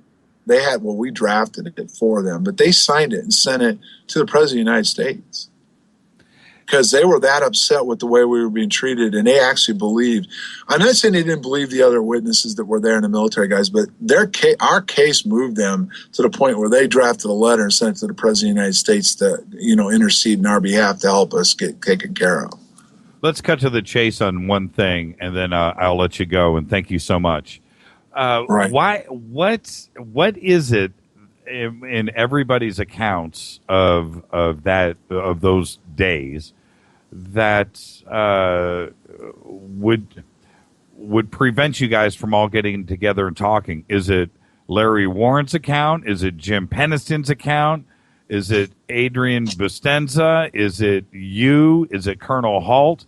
What is it that's, because all of you really are telling the same story? What is it that is preventing from one story to the next to prevent you guys from sitting down and talking? Is there something embarrassing? I don't see it. What is it? I'm not sure, because early on it was along the lines, I think, of the Bean story and some of that stuff that kind of stirred the uproar. But in the last few years, Colonel Halt said, at one point even said it was ET in nature, the way it moved. Jim has come out now with the binary and, and all the message and stuff. And, I don't know. I mean, that's the thing that I have trouble with. I think that he did get the story out, Larry did, and he has his story to tell what happened. And what I've said too, like, I didn't see Larry out there, and I didn't see what happened to Larry. But also, even as close as I was to Peniston, I don't remember the part, where he walked around it. Does that mean either one of them didn't happen? No. And so that's a good question that I can't answer. I mean, I know I'm willing to sit down with everybody. The colonel said he'd sit down with Ed and I and Jim, and stuff, but he excluded Larry. And he got curt there at the end. You could tell he was not happy, and it ended abruptly. But he never really did explain why we couldn't all just sit down. I mean, and open up behind closed doors, get the animosity out and break the ice. And then maybe eventually, like, we want to go public and talk about our findings. But I don't totally understand what would hurt for us to all get together since somebody's willing to do it for us. That's right. Do you have a problem with Peniston's story? No. Do you have a problem with Larry Warren's version of what happened to him? No. Exactly. Do you have a problem with Colonel Halt's recollection and his events of the evenings? No. The only problem I've ever had with Colonel Halt, which has cost him animosity over the years, was just simply he just keeps saying we were messed with, and you can't trust our story. Well, I'm not saying he's wrong, but I'm not saying he's right. And unless he has proof somewhere that he's holding back that someday would help us, because it sure would help us, especially to get taken care of, then I just think it's more along the lines. And I think he gave you one time that finally made sense to me. You guys had an off radio interview. He says, well, there's certain things that I don't agree with, and I wonder if they were messed with because I don't remember it that way, or I don't think that it was possible that was on the base or whatever. That's right. A fair assessment. It is. But then to sit there and say, I don't trust or believe because I think they were messed with what they were saying, to me, that crosses the line, because he was asked the question about, well, how do you know you weren't messed with? This is why I wrote it down a few weeks later. And the guy was like, well, wait a minute. If you were messed with, it would have been in the first few days. So, of course, what you wrote down a few weeks later, you would remember now. But how do you know what you wrote down a few weeks later is exactly what happened over the first 5 days? Yeah, that's true. And I don't want, he's not here, but neither is Larry and neither is Jim. So, but if I thought it was a telling statement. And Chuck, if you're listening, shoot me an email tomorrow and respond to what I'm about to say. But if it is clear to Chuck that all of you were messed with. That's it. That's what he has said. That's it. They were all messed with. And he feels bad about it. That's, he feels bad. Okay. Right. I understand that. Well, then if everybody believes the events occurred as they were, whether they were messed with or not, how can you not think the same thing about yourself? Because you weren't there. It wasn't under your watch. I asked him specifically, was that under your command? Was the debriefing under your command? Was that something that you ordered? He said no, and he knew nothing about it. That's what he said tonight. Well, then how does he know that he wasn't debriefed in the same fashion and treated the same way? Right. I know. And see, to me, and this is where I've always had an issue with it. Why would he be excluded? I mean, why would he be excluded when he was out there just like us? And why would we be brought in and had that done to us and not him? You know, and I'm not saying he did have it happen to him, but why would just a few of us have that happen to us and no one else? Well, there's two answers to that. Either he knew or he didn't because he was treated the same way. There's no gray area in the middle. Right. And he made a statement a long time ago before all this really got crazy. And he did that to Lee Spiegel. And he said, if people really knew the true story, it would change the way they look at reality. Now, I wanted to ask him that tonight, and I didn't get on. But I'd really like to know what he meant by that statement. Because I think he understands. He understands. Not that he knows, that he understands. And it was made clear to him. He knows in his heart of hearts what happened. He certainly has talked to you guys over the years, but he was the deputy base commander. He wasn't a Joe Schmo. No. This was a very important military installation at a very critical time in our world's history. Right. And this event went down. So, does he know more? Well, you know what? I'm going to answer for him. Of course he does. Of course he does. Sure he does. And one of the tapes that has always come up that if it ever got released, and I'm pretty sure that was one of the things that got taken at Ramstein when Gabriel came in, which there is declassified documents admitting that Gabriel came in and took some stuff away, and that's pretty sure where all the reports and everything went to Ramstein. But one of the things would be the reel-to-reel that was recorded through the command post, and that would have been of all the radio traffic. And if that ever got released, that would just blow this wide open. And it's sitting there somewhere, and it was analyzed. But ultimately, everything we had tonight, we need to do that together. That's the only way we're going to get to the bottom of this. And I think everybody needs to put their differences aside if they really want to know. And what I mean, there's no guarantee we're going to know at the end, but we're going to have a lot better chance of piecing a lot of this together if we'd all sit down and get together. And that's just my take, and that's how I feel. Unified, arm in arm. I'm totally with you, and we will get it done. And all right. I promised everybody. Thank you so much, John. Thanks for having me on. Happy holidays and Merry Christmas, and I hope to talk to you soon, Jimmy. All that stuff. And Thank you, happy anniversary. And happy anniversary. Have a great show. Thank you, sir. Thanks. Good night. Bye-bye. Bye. John Burroughs, Colonel Halt, Jason Martell. Who else? Kevin Randall. Kevin Randall. I mean, you know what? I'm just going to do this because I need to clear my head. I'm going to take a quick break, and then I'll just come back and say good night to everybody. Thank you so much, John Burroughs. I'm going to take two. I got to take two. I got to go to the little boys' room. This is Fade to Black, bespoke radio for the masses. I'm your host, Jimmy Church. I'll be back right after this to say good night. Thank you, everybody.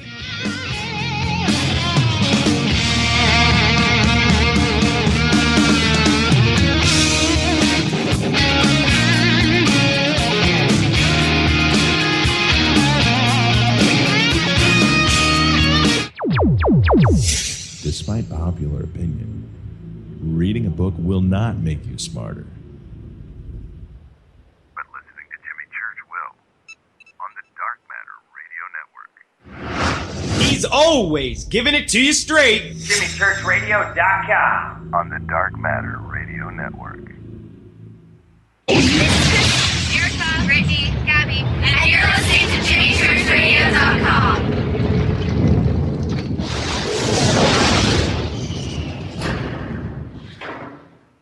This is KJCR at JimmyChurchRadio.com. On the Dark Matter Radio Network.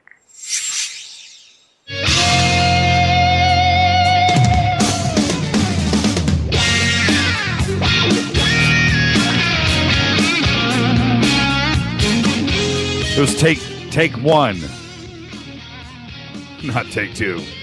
This is Fade to Black. Bespoke radio for the masses, only on the Dark Matter Radio Network. I'm your host, Jimmy Church. What a night tonight. Anniversary week. Big surprise tomorrow. You're going to have to sit and be patient. Shoot me an email. What'd you think about tonight's show? Jimmy at jimmychurchradio.com. Colonel Halt, John Burroughs, Jason Martell did a drive-by.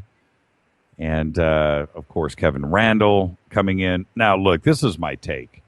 I have been talking to everybody about this. Now, there are certain Fadernauts that were in my presence with some other researchers. And you heard me speak to these individuals about this case. Now, the more that, and I've talked to everybody a lot about this. Some of them nearly every single day. And the more that I peel back and I look at this, something doesn't smell right. Something happened in the forest at Rendlesham. Something happened on 2 different nights, possibly the middle night too as well. The evening of the 26th, the morning of the 27th. Something happened. I believe that everybody, Jim Peniston, everybody that's come out, Larry Warren, certainly John Burroughs and Colonel Halt, are all telling the truth as they know it, as that's it. The very fabric of their soul. Nobody is lying here. But why the dissension? I don't get it. And for Colonel Halt to suggest the possibility that everybody was messed with, I don't doubt that. It's a possibility. Because this is a very significant singular event that happened at a critical time in history. And as I talk to all of these gentlemen, and I believe every single one of them. I do. So, I will pull everybody together, and we will get on a stage, and we will present exactly what happened at Rendlesham. That's it. And it's what the man doesn't want. But this show has always been about the truth, discovery, and learning. I promise you, my Fadernaut family, we're going to get to the bottom of Rendlesham. There's stuff that we just don't know. Anniversary week. This kicks butt, doesn't it? Thank you to Charles Halt, John Burroughs, Jason Martell. Stay tuned. Coming up next is Sky Watchers Radio. Special thanks to Keith Rowland and Art Bell. Thank you, Kevin Randall, for calling in. Fade to Black's executive producers, Rita Kamarian. Shows produced by Hilton J. Palm and Mark D. Kovar. Thanks to LJ3, Renee, and Jonas. Announcers are Steve Harder, Gene Vitoa, Mark D. Kovar, Fady by Dale. Webmasters, Method. Music by Doug Aldrich. Intro by SpaceboyMusic.com. Fade to Black is produced by KJCR for the Dark Matter Radio Network. I'm your host, Jimmy Church. I will see everybody right here tomorrow. Be safe. See ya.